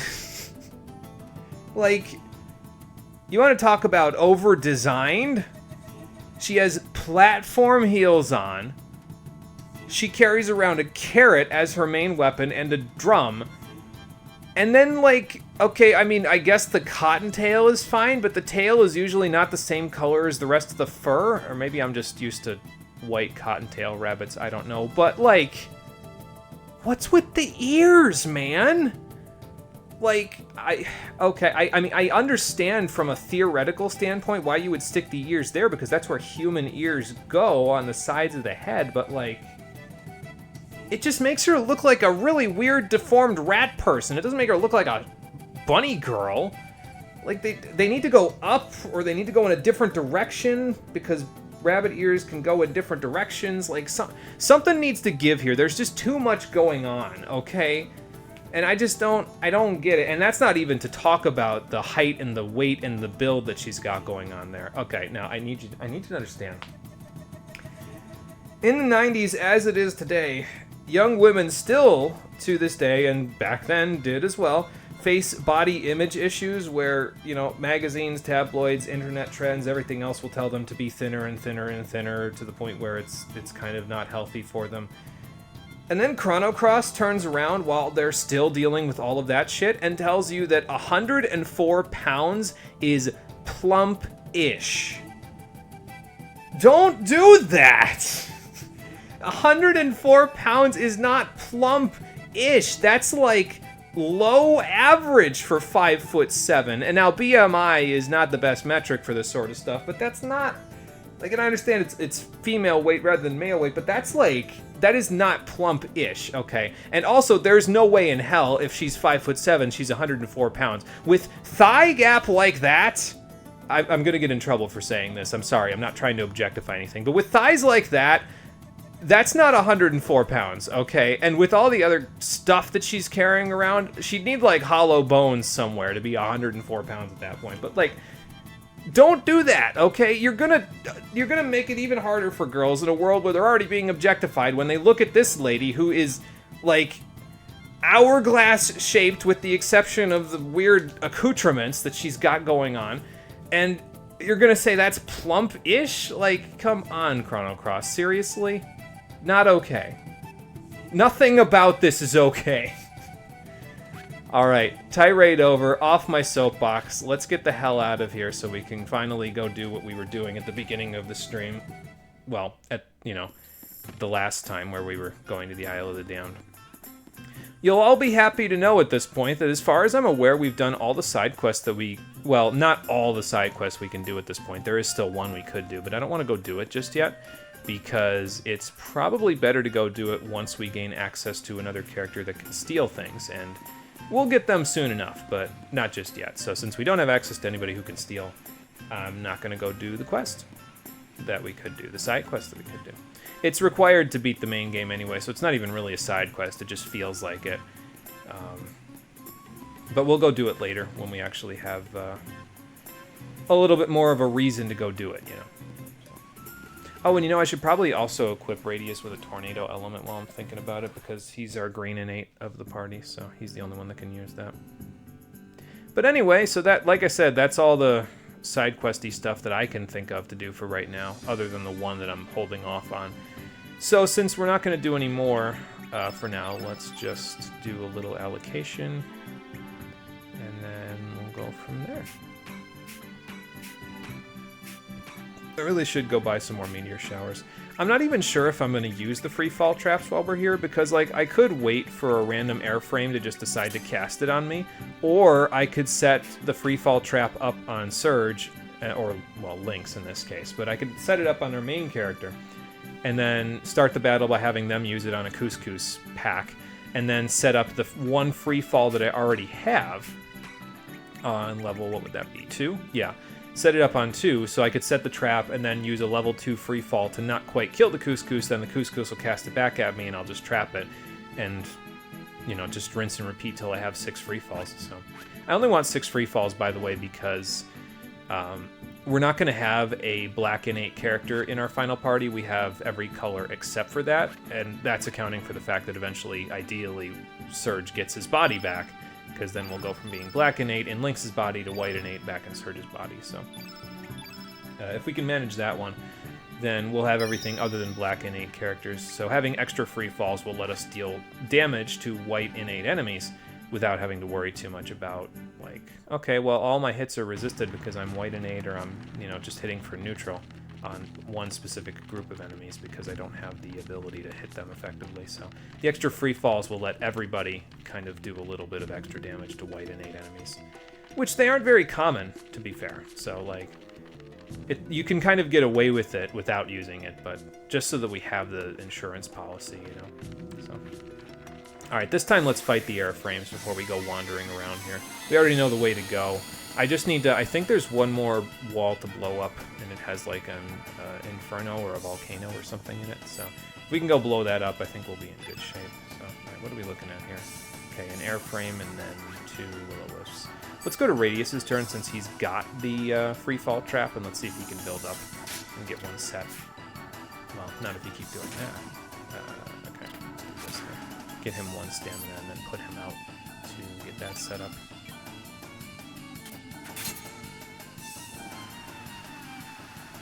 But yeah, so just, I mean, if they use Power Dive, that's obviously not great for us, but it's not free fall, so that's kind of why I was like, yeah, I don't know if I want to do this, because then I have to wait around for the airframe to cast free fall, and that can be dangerous, because then the enemies, if they're in a group like this, then they can use, like, magma bursts and stuff like that, so I'll start killing my own guys, which would obviously not be great, but, you know. Okay. Well, that was enough to get rid of that one. So let's just do 2-2. And then I'll just... By the way, if you use Holy Light on an airframe, it'll instantly kill it. So I'm going to try not to do that right now. I think this Photon Beam might kill. I don't want the whole field to be Black Element, because that'll make the airframe's free falls and Power Dive and all that do a lot more damage. Although the free fall, I guess I don't have to worry about now, do I? So... Alright, but let's put him in range so that we can just knock him out pretty quickly. Or not, because Sprig missed multiple times. Maybe I should give her the... I don't know if I gave her the accuracy boosting gear, honestly. Yeah, we'll just get him down to the point where he's low. Okay, there's a Graviton. It's not quite what I was looking for, but sure, why not? I'll take it. I was going to say, it'll probably do a little bit of damage, but probably not a terrible amount. And then I could cast Tornado, but instead of that, let's cast a Heal All to break up this monochromatic field. You'd think I'd want that, but nah, I'm good. I'll just get some stuff that's not so, has a little bit of extra color in it, you know? Might as well. I don't think he's quite slumped yet. Well, I was gonna say, you got a good chunk of HP in you there, man. Since he's slumping over, I'm gonna start defending real quick just to see if he'll cast a free fall. I don't want to have wasted the trap, you know. I mean, it doesn't matter if I did, because I know how to get the extra stuff, but power dive. But this is why I was thinking, yeah, no, I don't think I want to wait around for this, because then I have to wait around for him to just randomly decide to use the attack that I'm looking for, and there's no guarantees that that'll even happen, so there it is, okay. Well, we got it, so I guess at least that's good. Yeah, I guess why not? We can add it to Sprig's. Well, no, I don't think I'll ever use it, so instead of adding it to Sprig's list, well, I was going to just attack, but yeah, there we go.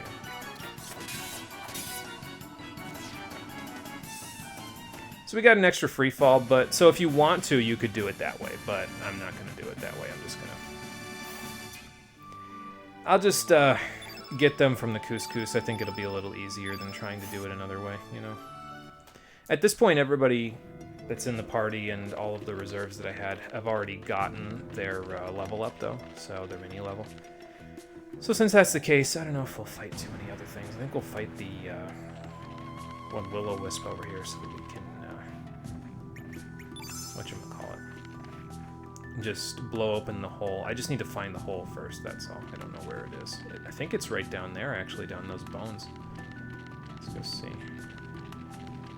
Go around him. Yeah, I'm gonna have to lead him down quite a ways. I don't know if it's worth it to lead him this way, like, and then down and around, or if it might be better for me to just kind of go in front of him. See if he comes this way. Okay, there we go. Now he's coming this way. And I can stay ahead of him as well, so. That room that I'm passing by there, I believe, is the, whatchamacallit, the way to the boss. So, because the other way that we didn't go just there was where the White Knight was, and this wall is where whatever treasure's behind this is, and then after that, we're good. So, alright, some Will-O-Wisps to get rid of, so let's do that.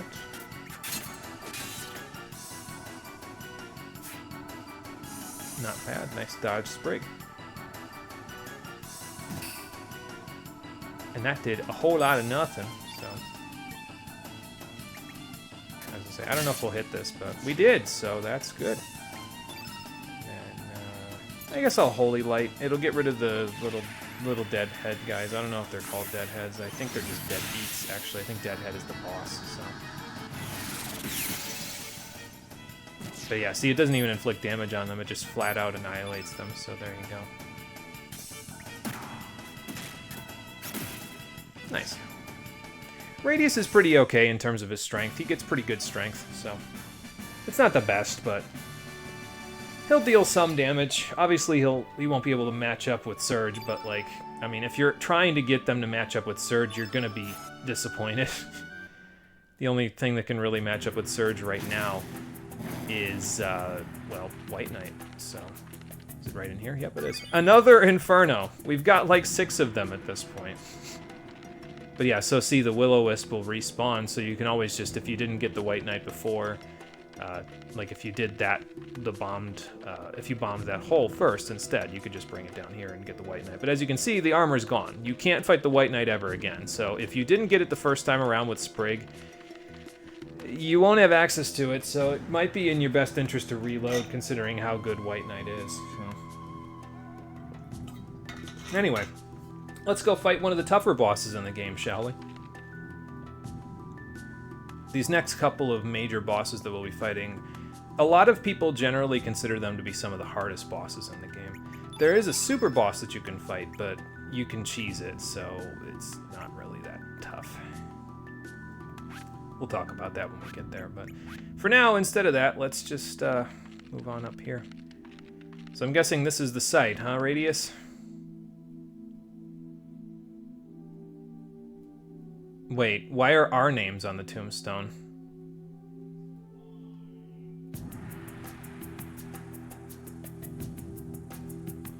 No, but can somebody answer my question before we Before we go into flashback land, like, I kind of almost wanted to, like, rip it open and be like, hey, wait a minute.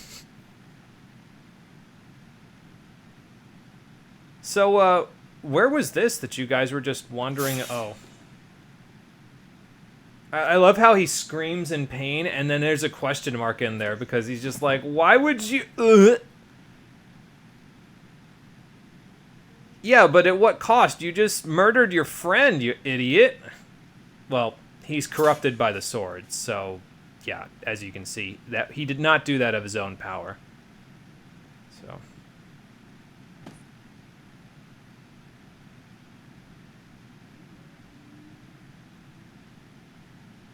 I kind of like that, though, about... I mean, obviously it's not cool that Radius killed his friend, but the fact that he has had this corruption happen to him, it gives him kind of like a redemption arc in the process of going through the game with him, and him being the elder of the village and everything. It's more I mean, I'm grasping because, like, this game doesn't give a whole lot of character development to most of its characters, so it's nice when I can get it, you know? I'll take it when I can get it. So... Well, I mean, it just took your deepest, darkest ambitions and made them manifest by whatever means necessary. Yeah. Yeah, what happened? How did it get cursed? The game never tells us how it got cursed, but as I said before, it might be a metaphor, but before we talk in metaphors, it might be worth fighting the thing right in front of me first. Yeah, so, can you give me one of those two? You can have the other one, I don't need it, so... You mean in battle? Yeah, in battle. I mean, we have heal-alls if you suffer pain and sorrow. I can't heal emotional damage there, Radius, but I sure as hell can heal the physical cuts that he's going to inflict on our bodies. Because there will be a lot of cutting.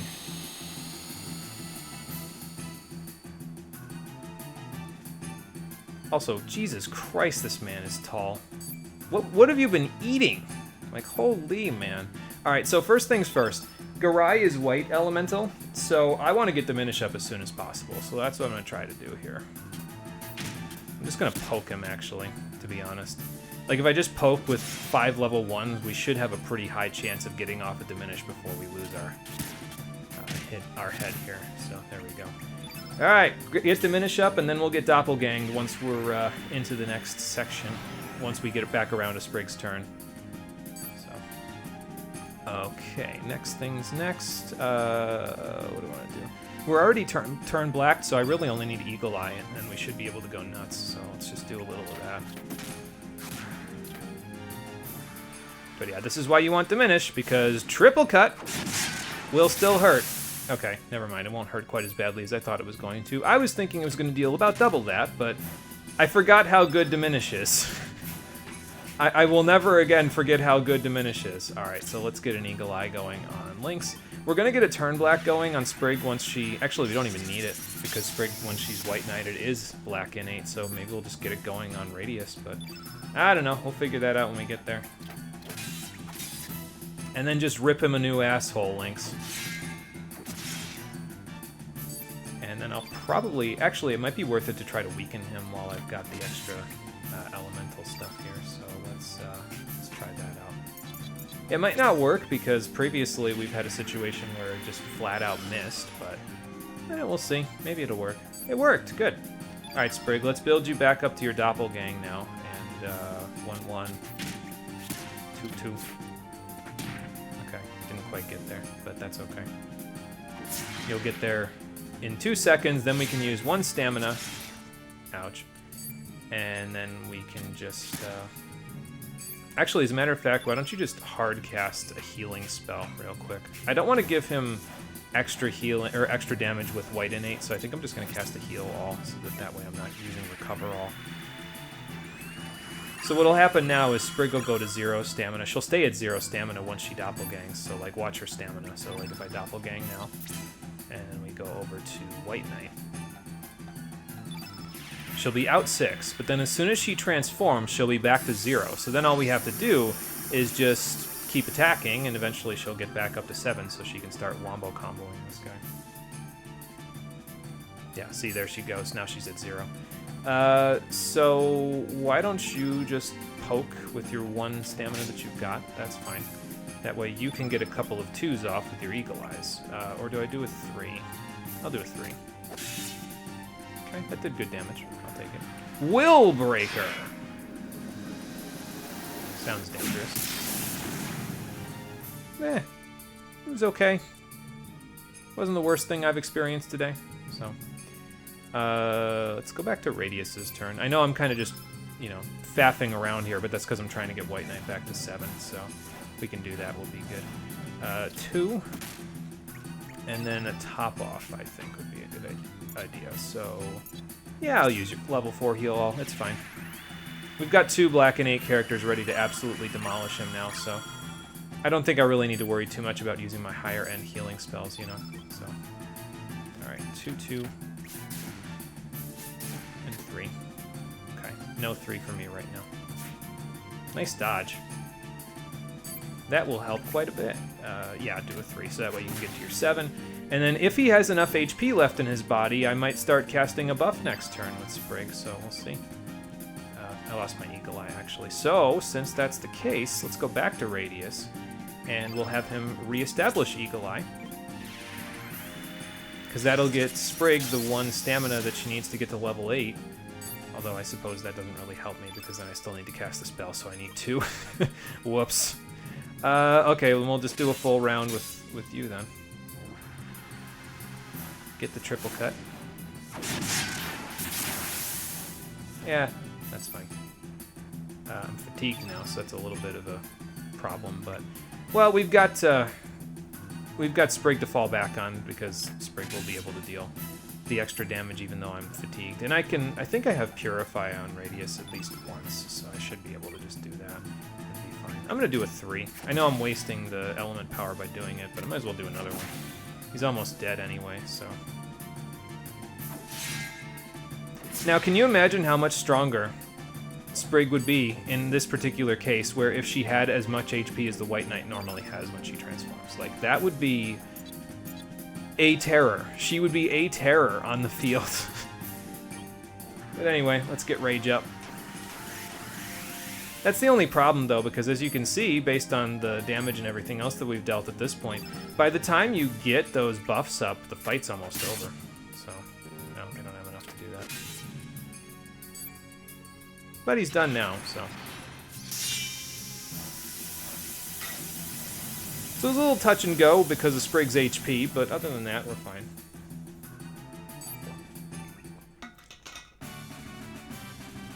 We'll probably do exactly that strategy on the next White and 8 boss that we fight as well, so... I might try to have Sprig, like... No, she'll probably still cast Diminish, honestly, and then she'll get into the White Knight instead. I might even go Lagoonade, I'm not sure yet. We'll figure it out. We'll figure it out once we get there, I'm not worried about it for now. But either way, getting a little extra magic resistance isn't a bad thing, so I'll take it. Sprig got more strength, that's good. Radius got more strength, that's good. And his resistance is also pretty good as well. Like, he's already got 25 resistance. That'll carry him pretty far, so... He might not have a whole ton of magic, but... I mean, we don't really need it that badly. There's another Dragoon's Honor, so that's good for us as well, because that's a 4th accessory that I can use for accuracy boosting. So there we go, I can just give that to Norris now. And we get the Einlanzer for beating Garai. Not bad.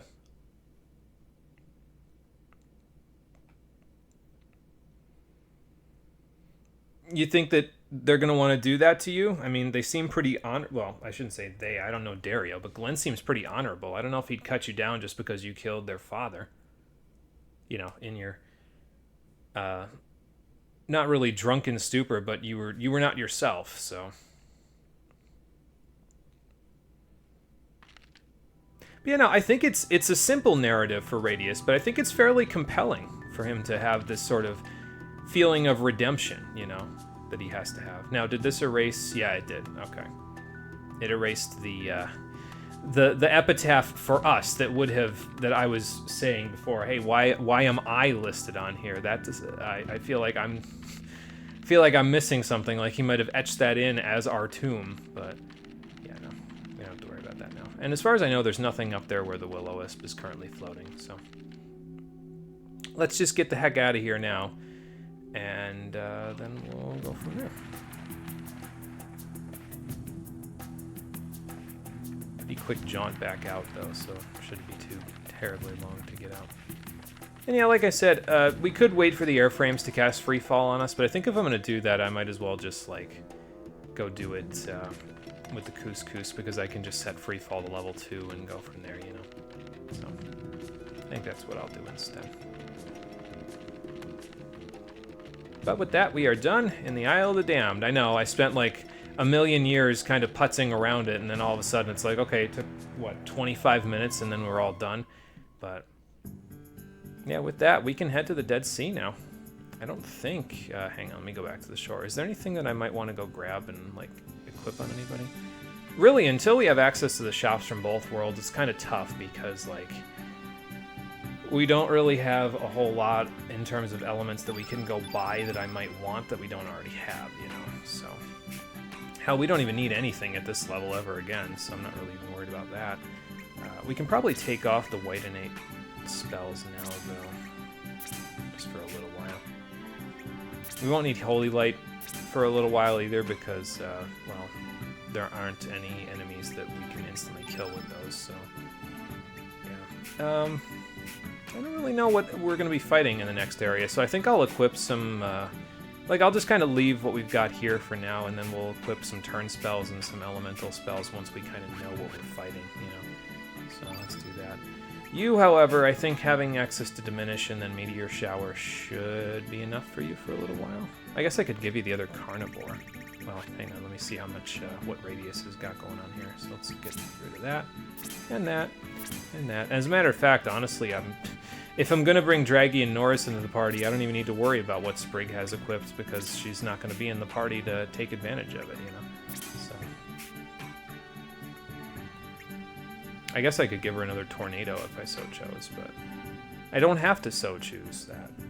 Maybe, you know what, here's what I'll do, is I'll give her the other I'll give her Magnify, because I don't really see myself using Magnify unless I really need it, so, and I'm not really planning at the moment on adding, well, I guess there is an enemy that Meteor Shower might be worth it to have, because I can add them to her Doppelgang list. There's really only 2 more enemies in the entire game that I feel strongly enough about to add. Well, maybe there's a couple way later, but that's way later, so I don't really know. There's 2 more that I know of that I'd want to add to her Doppelgang list for her to have access to, so maybe I'll leave Meteor Shower there for now, because I think one of them is a Black Innate character, so, or Black Innate enemy. Alright, and now Dragoon's Honor. Who gets the Dragoon's Honor? I think we're giving that to Norris real quick. Oh yeah, and I didn't equip the other accessories on anybody else either, so I'll go do that in a minute. So Norris has that to give him the extra magic power. Good. And then, yeah, so he's got 18 magic now with all that he's got there, so that's pretty solid for him. And then Draggy. So you need the Dreamer Scarf, and what the Dreamer Scarf does is, at the beginning of a fight, you start with level 1 element power. Might not sound like a whole bunch, and for now, for Draggy, it's probably not, like, the best thing that you could get for him, but it will help him out later on, and you'll see where I'm going to have that as a halfway decent effect in terms of, like, him being able to use his AoE later. You'll see why I want that a little bit later on, so. And then, what else was I going to do? Oh yeah, I got to give you the Stamina Belt 1, so let's do that. Stick that right there for you. And other than that, oh yeah, and we have the Einlanzer now, by the way. It's a sword, and Radius unfortunately cannot equip it. He's locked to using stabs, but it can also be used as a key item, I think, unless he's just going to use it in the cutscene coming up here, which is possible. But either way, he's going to use it to dispel the Mass Immune once we go back to the Dead Sea here in a sec. So, how do I want the party order here? I do want Radius in the second slot, actually. You know, let's do Radius Norris. Let's have that be our party for this part. And then we can set it up however I want. But the intro to the Dead Sea, I definitely want to have certain people being kind of in the group. So, and since I did a little bit of party micromanagement, let's just do this. I'll do this as well, since I need to take this stuff off of you for now. And then take that off. Did you have a photon beam? No? Okay. I'm going to take this stuff off too. Did you get your second slot for that yet? No, you didn't. So, okay, that's fine. I'm going to take Fizz Negate off, though, actually, because I don't think he'll need it for right now. It might be better to just give him Thunderstorm here. So there we go. One of the two that I already have. Alright, but that's that. It looks like everybody that I have that has those slots, the level 6 slots, has their spell now. Sprig just has her spells, and then Draggy's got Volcano. We don't have anybody for Iceberg yet. We don't have Ultranova either, which is the white innate spell. But, yeah, we'll gain access to that stuff later. So. Alright, anyway. With all of that being said, let's save real quick. And then we'll go from there. Do I want to... No, actually, before I save real quick, hang on. First, I need to take a drink because my throat is doing a thing again, so hold on. Let me get down here first.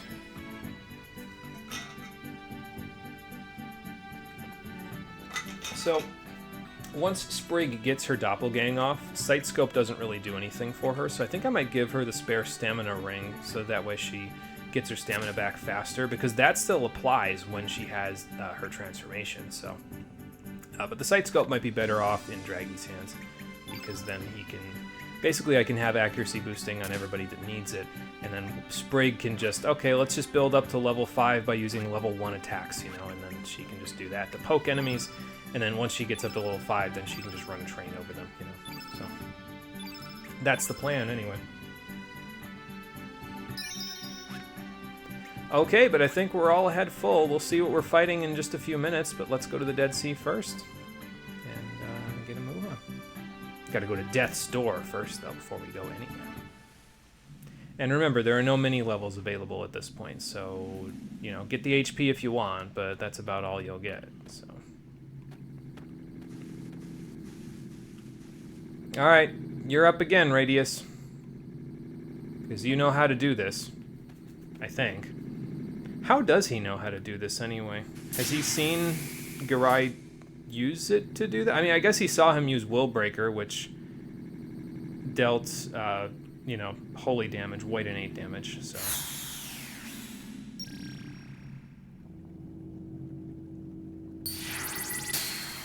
Well, okay. Again, I don't understand how it got Enmity, though. I'm trying to remember if they tell you later on, because there's a side quest where the Mass Immune shows back up again later on, and I'm trying to remember if they tell you why it got Enmity. And, like, okay, so let's just see, because I mean, I know Enmity means, like, aggression, but, like, what's the official definition, so it isn't like they're just using it to sound cool? Intense hostility, according to vocabulary.com. I don't know why that's above a dictionary, but okay.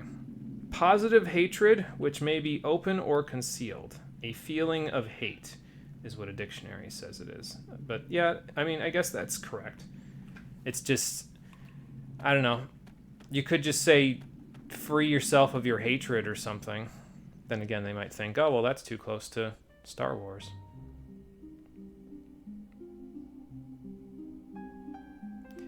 But the Dead Sea starts with this image. Well, I mean, consider what the Mass Immune was just doing. Apparently it was just giving us a taste of what was to come. Good question. Maybe we should go investigate. But yeah, this is where the game for me really starts to pick up. I'll still have my complaints about it, and we will talk about them, because there will be a moment during the Dead Sea where the game takes all of this ambiance of this area with just the waves parted, the ocean stilled, time at a standstill, and it just throws that ambience out the window in order to wax poetic at you and philosophical, but we'll talk about that once we get through here. For now, just soak it all in. The music's great, the area is pretty good. And you just can kind of take it all in because the game doesn't really talk about what it is at you. It lets you soak it, you know. Well, yeah, until we walk a little further in and things start trying to murder us, then it might be pretty bad. But we'll see. So we can leave to Death's Door if we go here, and there are save points at each little divide here as well, as you can see. I don't even know if this is considered a save point. It might just be an entrance point. But our target is that central area that we saw there, that dark shadow. Oh, good. There's another racist element for us to not use ever. Fair enough. So yeah, these actually are not save points as far as I'm aware. They're just entrances and exits. This one to Highway Ruins? There's a highway here? There are no cars in 1020 AD. Why is there a highway here? Well, as you can see by all of the insanity that's going on around here, the reason why the Dead Sea is called the Dead Sea is because time here is kind of in flux. Things are just kind of thrown all over the place for no discernible reason, and things are here from other time periods. It's just a mess, really, is what it is. So, yeah, I thought I could get over here. Let's go see what's over here, shall we?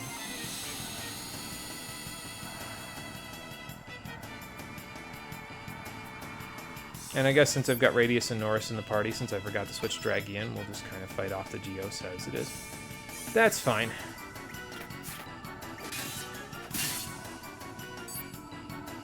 I don't know what these things do, so I guess I'm just going to kind of poke until I find out what they do. They do nothing because they die. Fair enough.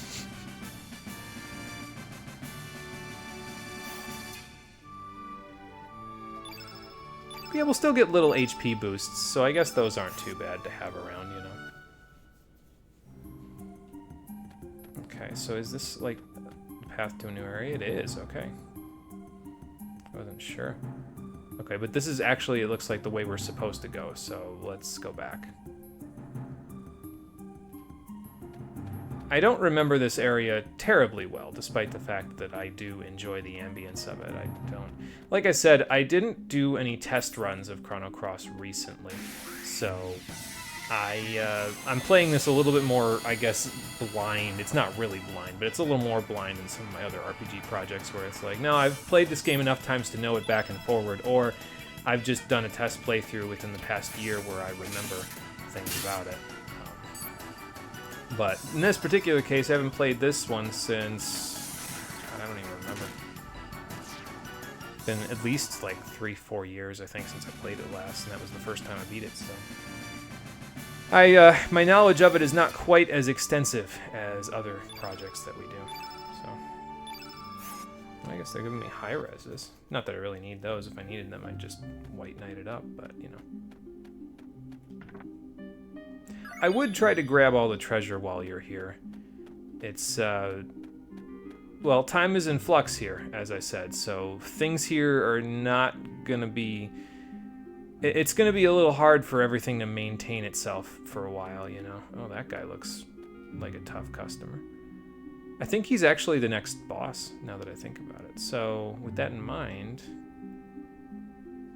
I forget, is he Black Innate? I feel like he is, but I could be wrong about that. I mean, I guess we could just fight him, find out, and then go from there. But before we go fight him, I think this way is actually the real way to go. The other way was kind of the side path, so they've tricked me. Can I get down on this car? Like, get down to the lower level of the highway? No. Probably you go there from this other side, actually. It's like if I go over here, I can go down there. Yeah, so just a few fights in between you and the next boss, and there it is, so. No mini level, but that don't matter because, you know, there's just so little in between here and there. Is there any way to get into this guy's place, or am I... Oh, there we go. Can I just grab that from you without... Yeah, there we go. A screw. Thanks. I didn't know what that was. That was just him teleporting. Okay, fair enough. But yeah, see, now we're underneath the highway where the next boss is. So there you go. I guess if you need the mithril, you could grab that, but I don't really need the mithril. How do I... Oh, I see. So I could go that way if I had gone to the right instead of going up. Okay. Let's go grab this treasure, and then we'll go back, because we got to go back down and around anyway to get to the boss, so I'll just grab that after this.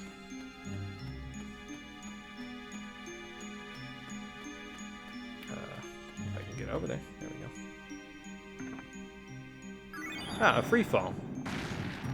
Ah, I have free fallen. But I can get up, so it doesn't matter. Okay, so let's go back here this way. We'll grab the treasure, and then we'll go from there. I forget if you can bring in your other party members from the world map area, the Dead Sea. Like, if I go out of this area, can I bring Draggy and Sprig if I wanted to into the party? I forget how that works. I think there are save points within the areas, though, eventually, so... Nice crit. That'll do.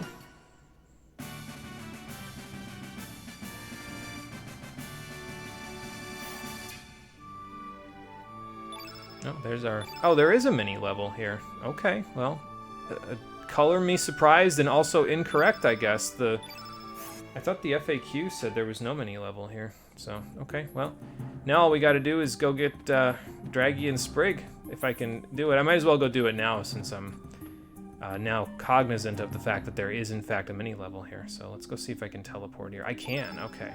So let's get Draggy and Sprig into the party so they can at least get their mini level. And then we can go from there. And from now on, since I now know that I can teleport her on the map, I'll just bring Draggy and Norris in, let them get mini levels, potentially. And then we'll just use Sprig and Radius for the boss fights and have them get their mini levels before we fight the boss. Uh-oh, 2 Geos. I'm totally unprepared for 2. But, yeah, like I said, with the Dreamer Scarf, Draggy will start with level 1 for his element grid. Heart color. Okay, sure. I don't know what that did. Poison and Afraid. Alright, interesting, I guess.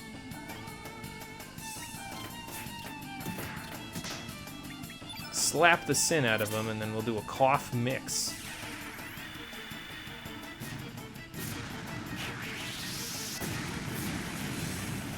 Nice. Oh, we just about got rid of him, so that's good. Another heart color. We will have to unpoison shortly, but that's fine. Afraid will go away after the boss, not the boss fight, but after this fight is over with. Oh, you know what? It must just, yeah, I was gonna say, it gives you, oh, I see what it does. It gives you the status ailments of your element color. Alright, so because Sprig is green element, she got hit with poison and Afraid.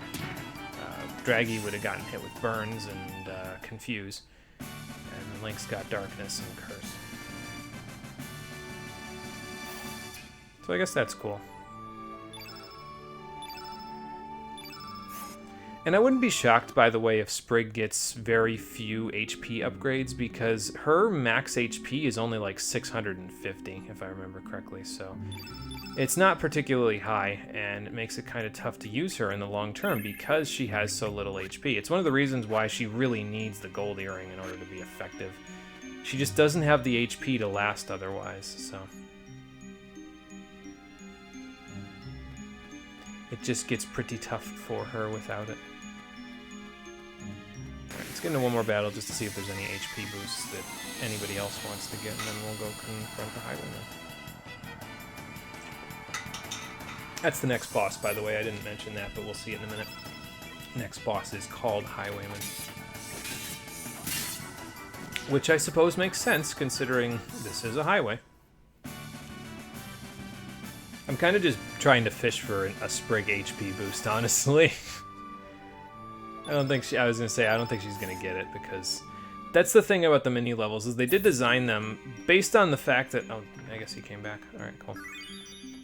Based on the fact that you get all that extra HP when you get the mini level, to my knowledge, that probably means that they designed the game in such a way that any of those little HP boosts that you get on the way to the mini level, any character that ends up in your party after you get the mini level will just get all of those HP boosts right away. So that way you don't have to waste time. You can just bring them in, get one fight done, get the mini level, get all their HP that they would have gotten, then bring them out, bring the other characters in. So, yeah.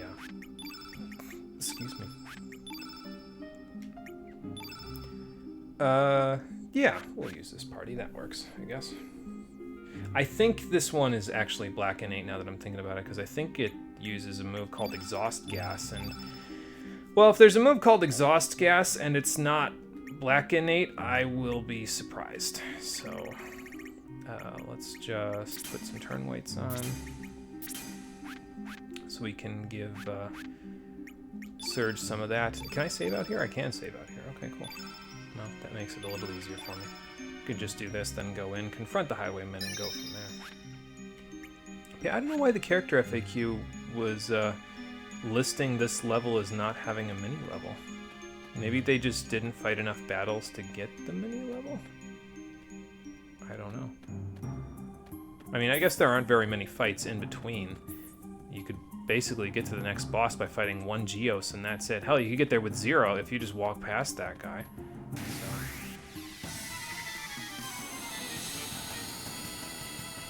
I'm lucky I didn't walk up too far, because then we would have had to confront him anyway. Although, to be fair, if we did confront this big guy, I would have just run away if I did it by accident, you know, so I could have just done that. Oh well.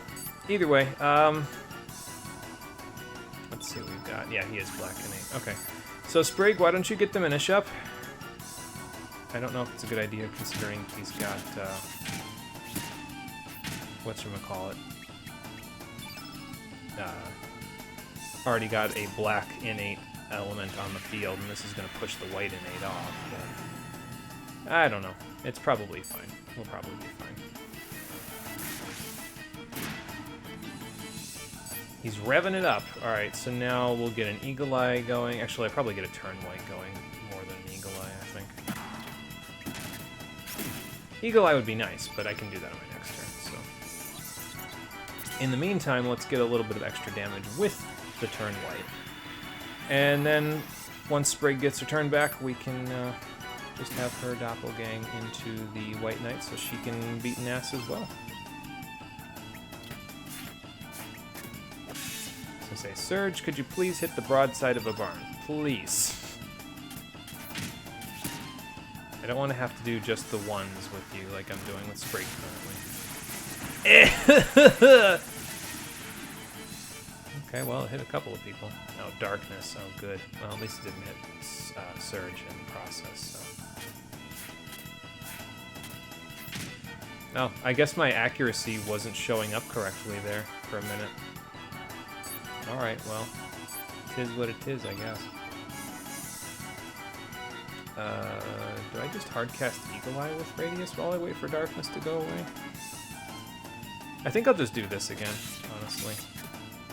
It's doing enough damage, I think. I don't actually know how much damage this, or HP this guy does. We'll have to think about that eventually. I'm just gonna go for a 3. Okay, it hit, good. Darkness is still up, so I don't know, just try to get the doppelgang off. I was gonna say, I will keep pressing buttons until I get this. How does it feel to miss?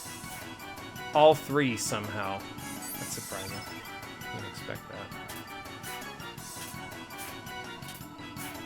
Okay, well, we're not quite at that level yet. But it's there. Yeah, honestly, I think I'm just gonna Eagle Eye. Just hard cast it, you know, to ensure the hits, so I can deal some big damage while I'm here. 3-3. I lost my turn white, but that's okay. Well, we were getting some good luck with the dodges, but not so much anymore. Alright, so let's do a recover all. I'll use a big one because, I mean, we're at 128 out of 326, so I might as well do a decently high one. I could also Purify now that I think about it, but I don't know necessarily that I need it now that I have the ability to doppelgang. I don't know if I need to.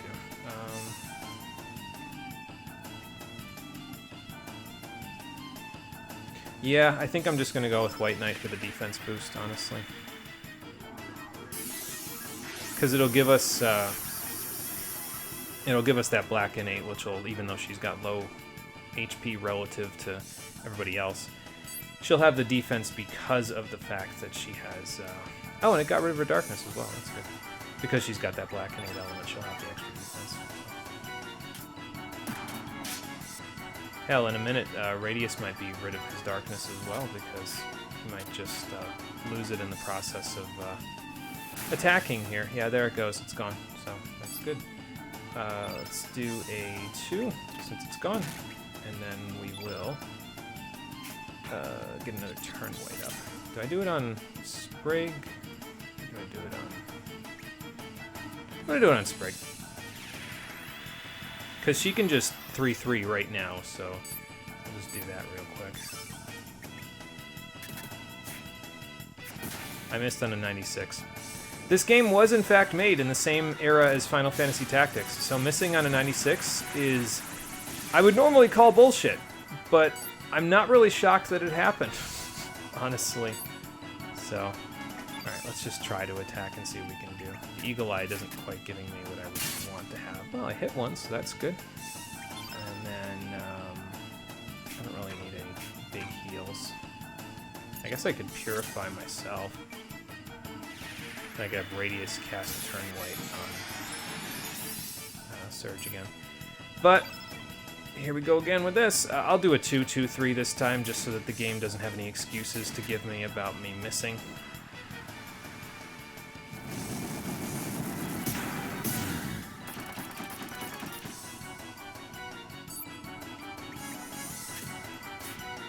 I missed the 99. Never mind, the game will give me excuses about me missing because I missed the 99. That's fun. I didn't miss that one, though. Alright, now do I heal, or do I just... I think I'm just going to turn white, honestly. Yeah, I need to use one more so that everybody gets up to 7, so... Do that, do this, and then you've still got yours, so you can have yours. I probably should heal, but I don't think he can inflict 177 damage in a single turn, so I'm just gonna go for it. My god, this guy's a dodging monster. Everybody's dodging in this fight. I don't even know what the hell is happening anymore.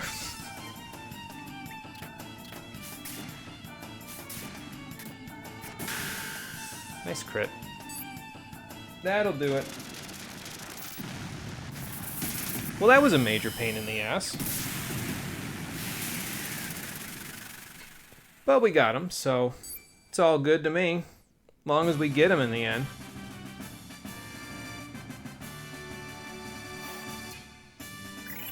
And there's the 25th star level. They're handing them to us like candy now. More strength! More strength! I don't even need her to have 27 strength, but I guess I'm glad she's got it. So Radius has more strength as well. 30 strength, 19 magic. Where'd he get the extra magic from? I thought he just said 17. I don't know. Whatever, either way, he's doing pretty good. I think he ends up with about as much magic as... No, I think it's a little less magic than Surge has at the end, so... But still, he's doing pretty good. It's a good chunk of magic for him. Alright, anyway, let's get out of here. I believe that is the end of the Highway Ruins section. Yes, it is. So, yeah, usually you'll fight a boss and then you'll end up being done with the section. So, there you go. Alright, back to the AoE party. And looks like Draggy's gotten a couple of strength points. Not a ton yet, but that's okay. I'm mostly concerned about him getting enough magic to get by for now anyway. So...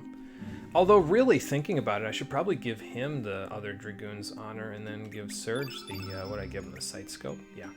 I should probably give him the other Dragoon's Honor because since he's using, like, Cough Mix in the mixture there, and they usually just have Surge physically attack, so I think I'll just give Draggy the Dragoon's Honor so that he's got the extra magic power for when he uses Cough Mix. And again, between that and Sun Shower and... Well, in this case, Feral Cats. If we don't kill something at that point, then I'm kind of surprised. Let's see, what do we get for slots? I wasn't paying attention. Oh, we got an extra slot here, so I can think of Purify here now. That's good. Okay, there we go. And then you, my child. You have a slot here now, too. Can I move this? I can't move this, and you're just going to stick something underneath it? That's so gross. What the hell? Okay, well, whatever. I'll just stick a Purify down there. Oh, and you've actually got a level 7 slot now. Did you get a level 7 slot as well? No. But having that level 7 slot actually makes Draggy kind of valuable, because that means at this point, if I wanted to, we could definitely leave the Dead Sea right now, and we could go out into the world and trap the level 7 summons that are in the world. It's not worth it to do just yet, though, because 2 of them are here in Homeworld, but 1 of them is on the Centaurpedes that are in the Hydra Marshes in another world. So, the Golem, we saw them cast Golem before. So until we can go between worlds again, it's probably not worth it to try to go trap those. So I'm not going to bother with leaving just to go get 2 summons. That seems silly. So let's just beat our way through here first, and then once we've beaten our way through here, then we can worry about all that stuff. So I think that's the last star level before the end of this place. I think the last boss of this area has the 26th star level. So are you, I was gonna say, an NPC or an enemy? Because you weren't talking to me. Yeah, this place is a mess. What the hell? Robo Ducky. Okay, interesting. I guess that sort of tracks with some of the higher technology that they have around here, but I guess I'm sort of surprised. Not bad, Draggy, not bad at all. We've just got the 1 enemy, I think, right? Or is there more than 1? No, it says Robo Ducky B, but I don't see Robo Ducky A, so I'll just fight this guy until he falls over. He would have fallen over right there, but, well. Accuracy in this game is the only thing that keeps you from steamrolling it completely, so I shouldn't complain too loudly. The game's easy enough as it is if I'm missing, and it keeps me from being too broken, you know. Do you have 320 HP, Draggy? I wasn't paying attention. Is that what I just saw? Oh my god, my son has almost as much HP as I do now. They grow up so fast.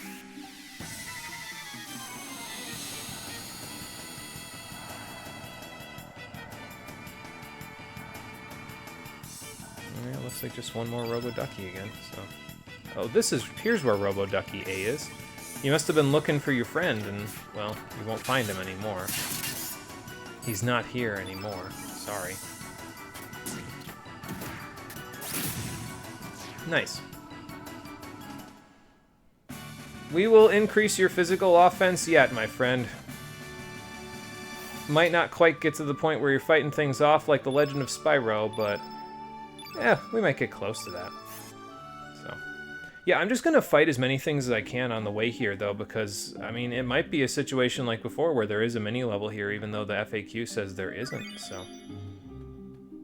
There's anti-blue there. So basically, all these anti-spells, what they do is they allow you to prevent the enemy from casting any spells of that element. So, and there's another racist one there. So like anti-blue, if you use that on a blue innate enemy, any elements that are considered spells, they can't cast anymore. But if they have a technique or a tech, well, the equivalent of a tech in this game. So like if I used it on a Lagoonate, right, I use an anti-blue on a Lagoonate, it can't cast its Aqua Ball or Cure Plus spells anymore, but it can still just for kicks me. Because that's a tech, not an element. So it's an element, but only insofar as it's equipped in the elements menu. It's effectively a Chrono Trigger tech. So it can still cast that if I use anti-blue on it. As far as I'm aware, most bosses are just flat out immune to the anti-spells.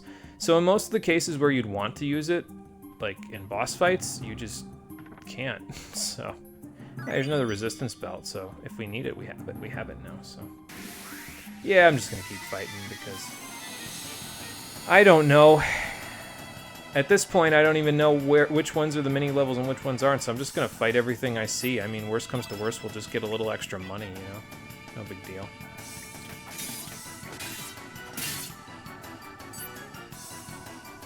Yeah, we'll just go down the line, I guess. Slap him silly and then cough on him. Don't give him COVID. Give him fireballs instead. Nice. 175 isn't too bad, Draggy. That's pretty good. I mean, you've got 20 magic with your equipment on, so that's pretty good. Yeah, now I'm starting to think there's a mini level here too, because we keep getting these HP boosts, usually after a few battles, although I guess it's been like only like 3 or 4. But usually you stop getting them after a while, so... I want to say there's a treasure in here that's kind of out of the way, but I could be wrong about that. Like, it's kind of in a funky spot that you might not expect to go see. But again, it's worth it to check every nook and cranny here. So if you have to fight all the enemies and defeat them, well, do that, because then you'll find some better stuff. So,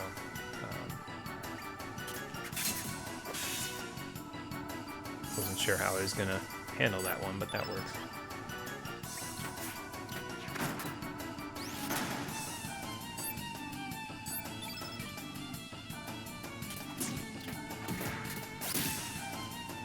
Not quite done yet?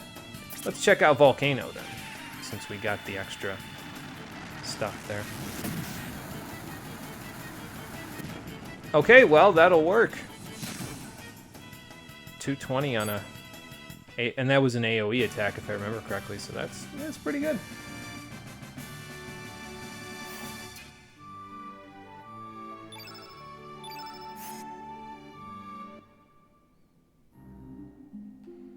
Okay, we'll just check all the passageways and see if we can find anything, you know. Like right here, maybe? Ah, this might be the place that I was talking about, where it's got this interior.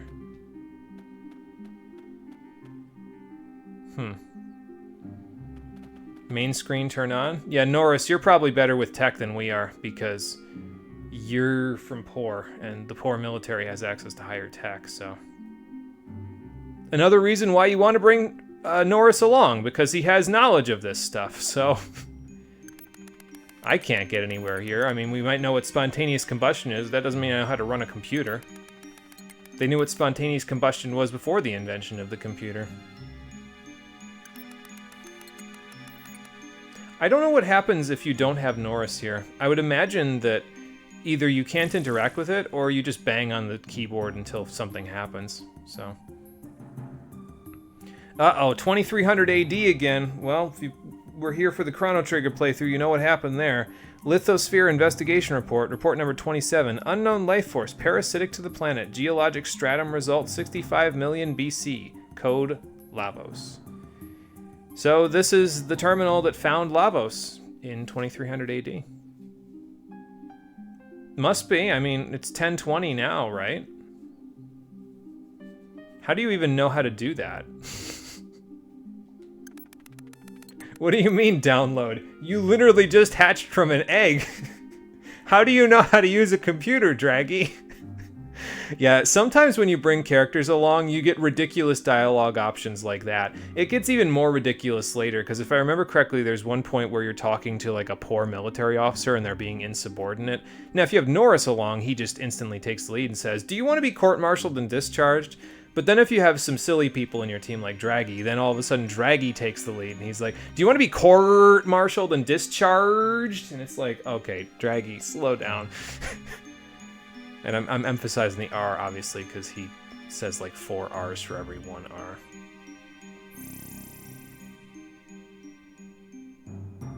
R. Main screen turn off? Oh, okay. Well, to be fair, I played Chrono Trigger, so I know enough about Lavos to answer any questions you might have, unless they're, you know, questions that you yourself caused to happen, Chrono Cross, because I know you like doing a few artistic endeavors with your storytelling sometimes. Oh, like I said, there's just too many things that I could say about the game that would just be massive spoilers at this point, so I don't want to say them, because I'd rather that they come across organically from the game first, and then we can talk about them, so... Until then, I will just vaguely hint in their direction and then just stop talking.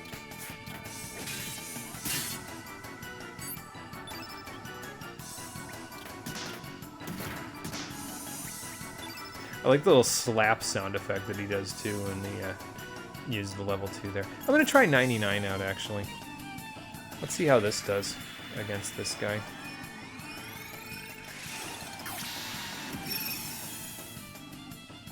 Alright, Norris, you're up. Yeah, those are 99%, so. Nice. We won't miss the gunshots now. I probably should have Draggy go first, though, now that I think about it, because if he's going to be able to cast 99 with the Dreamer's Scarf, then... Okay, there's another mini-level. Good. But yeah, if he's going to be able to do that, then it might be better to have him go first, so that way he can just get that on whomever I'm going to have attack next. And then we can just go from there, you know. So, all right. So we need to get another mini level. I don't think there's any bosses down here. I want to say more Geoses, I guess. Excuse me. Pardon me. Yeah. Okay. Kung Fu shoes. I think those increase your evasion. Nah. They're okay, I guess. Not really anything I care about, but you can use them if you want. They probably stack pretty well with some of the child-specific equipment. Like the stuff that you can... Which Draggy is considered a child character, so he can equip capes as his armor piece. So, and those give extra evasion. So, I don't think Draggy's a good recipient, though, in that particular case, because he has low agility, so his evasion is naturally pretty low. So, I wouldn't give it to him. You're going to want to give it to a character that has high agility instead. So.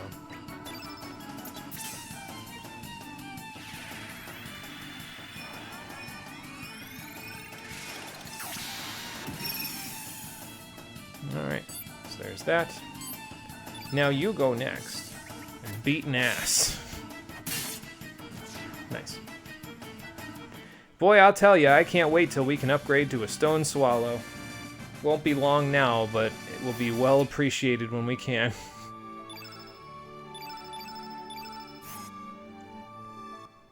Okay, I think that's all the treasures around here, other than this one.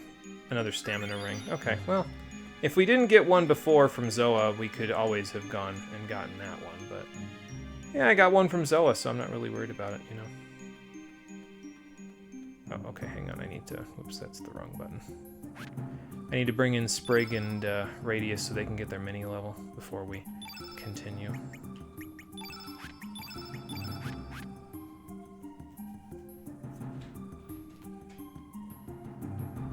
Oh, okay. I mean, I guess if you want to walk out of my way, that's fine. What are you going to be?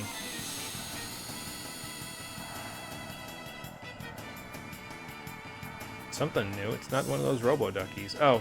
They kind of look like the Gargoyles, actually. They might be Gargoyles, to be fair. So. Toxic Breath. I'm not going to find out because they won't give me a turn. But, you know, it's fine. I guess they missed whatever they were doing. Okay, Gremlins. Good lord, the game is chugging right now. The frame rate. The frame rate! Alright, we'll probably try to do some AoE while we're here. They're green elements, so they're probably not going to take too much damage from stuff like Carnivore, or Tornado that Radius has equipped, but I use Feral Cats to soften them up, and that should be good, I think. I was going to say, I probably should have just done a 1 there if I was going to do Feral Cats, because I had no guarantee that level 2 was actually going to hit, but it did, so now they can get them. 1,000 Cat Toss. Not 1,000 needles, not gill toss, 1,000 cat toss. There you are. Alright, Sprig, just stand pat. And we'll be good in a moment. I'll let Radius do the next one. I could have Sprig do it, but she... Oh no, actually she does have AoE, but I don't want her to kill them because then she'll add them to her doppelgang list. And if I'm not going to use it, I don't really want it on the list, so... I do that with Gao's Rages in Final Fantasy VI as well. If I'm not going to use them, I just don't bother getting the Rage if I can afford not to. So we'll try Tornado out. Why not? We got it, so might as well use it. Send them to the moon. Or not. Never mind.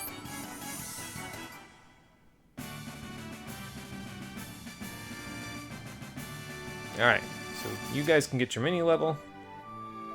Got 1845 gold out of that one fight. That's pretty great. Sprig got a great mini level as well, so she'll get a good level after this.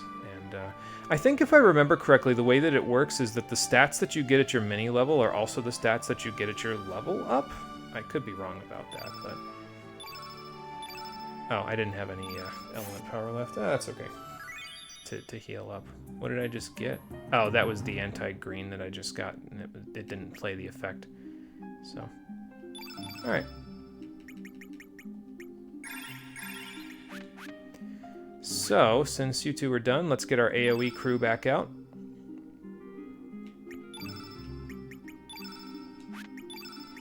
Although it might not be worth it because the next area that we're going to is actually the, I think the last area in here. So that's where he came out of, is up there. Did I get all of the anti-spells? Let me go see. I know that 2 of them are available in Fort Dragonia, and I already got those, but just so that I make sure I don't miss anything. Let's see, anti-red, anti-blue. Yep, we got them all. Okay. Wasn't sure, but we do in fact have all of them, so there you go. Oh, I see. So they must, like... See, because I stopped there, they must do something I can't see from up here because they're too far away when you run into them. And that's why it took so long for me to get into the fight there. 2, 2, 2. Well, that's unfortunate, but it is what it is. So. Actually, again, I probably should have had Draggy go first. So that way, he could get either 99 or he could use Cough Mix, because if he could use Cough Mix, then I could just get to Norris's turn and Sun Shower, and that would be pretty good. Let's do that now. Soften him up so Sun Shower can finish the job.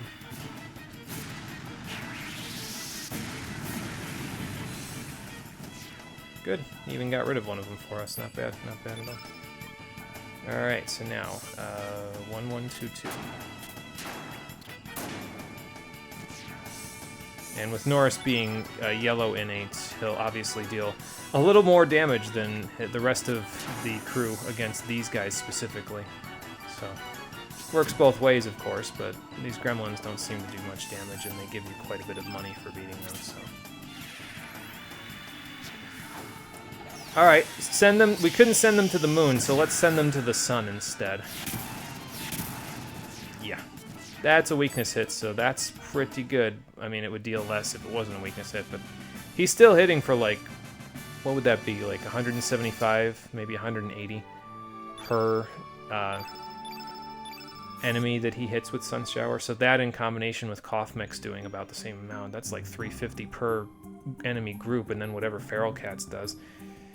And we're in business. Okay, I don't want to do this. Because I believe... Oh, wow, we're over 100,000 gold now because of that tiara. That's not bad at all. So I believe the next area is the final area. I mean, it's got to be considering what it looks like. The Tower of Geddon. Geddon? Armageddon? Probably the Tower of Geddon because Armageddon. So, since it's in the center of the Dead Sea, I gotta imagine it's our final destination here. What awaits us inside? Will we learn the truth about why this place is frozen in about 7 or 8 different times at the same, well, time? Or will we leave this place feeling like someone just lectured us on the philosophy of nihilism? Find out! Boy, that gives it away. Find out on the next episode of Chrono Cross, the Stream Edition, which will be happening on Friday at 7 p.m. Eastern Daylight Time. And in order to be prepared for that, I'm going to get Sprig and Radius out because I believe... I don't remember if there's a save point inside, but I'm going to save out here just so that way, if there isn't, we have our boss fighting party ready to go. So, there we go. All right. So thank you for watching, everybody. I appreciate you coming out to Twitch and YouTube to check out the stream, and I'll see all of you on the next one, which, as I said, will be on Friday at 7 p.m. Eastern Daylight Time. Until then, everybody, take care, and have a good one. Oh, and I should probably also equip everybody so that they've got the elements ready for the next fight as well. So maybe I'll just do that in between now and Friday. Or maybe I'll do it right at the beginning on Friday, because at the moment I can't use the excuse of doing side quests because there are no side quests left for us to do. Not that I want to do any right now anyway.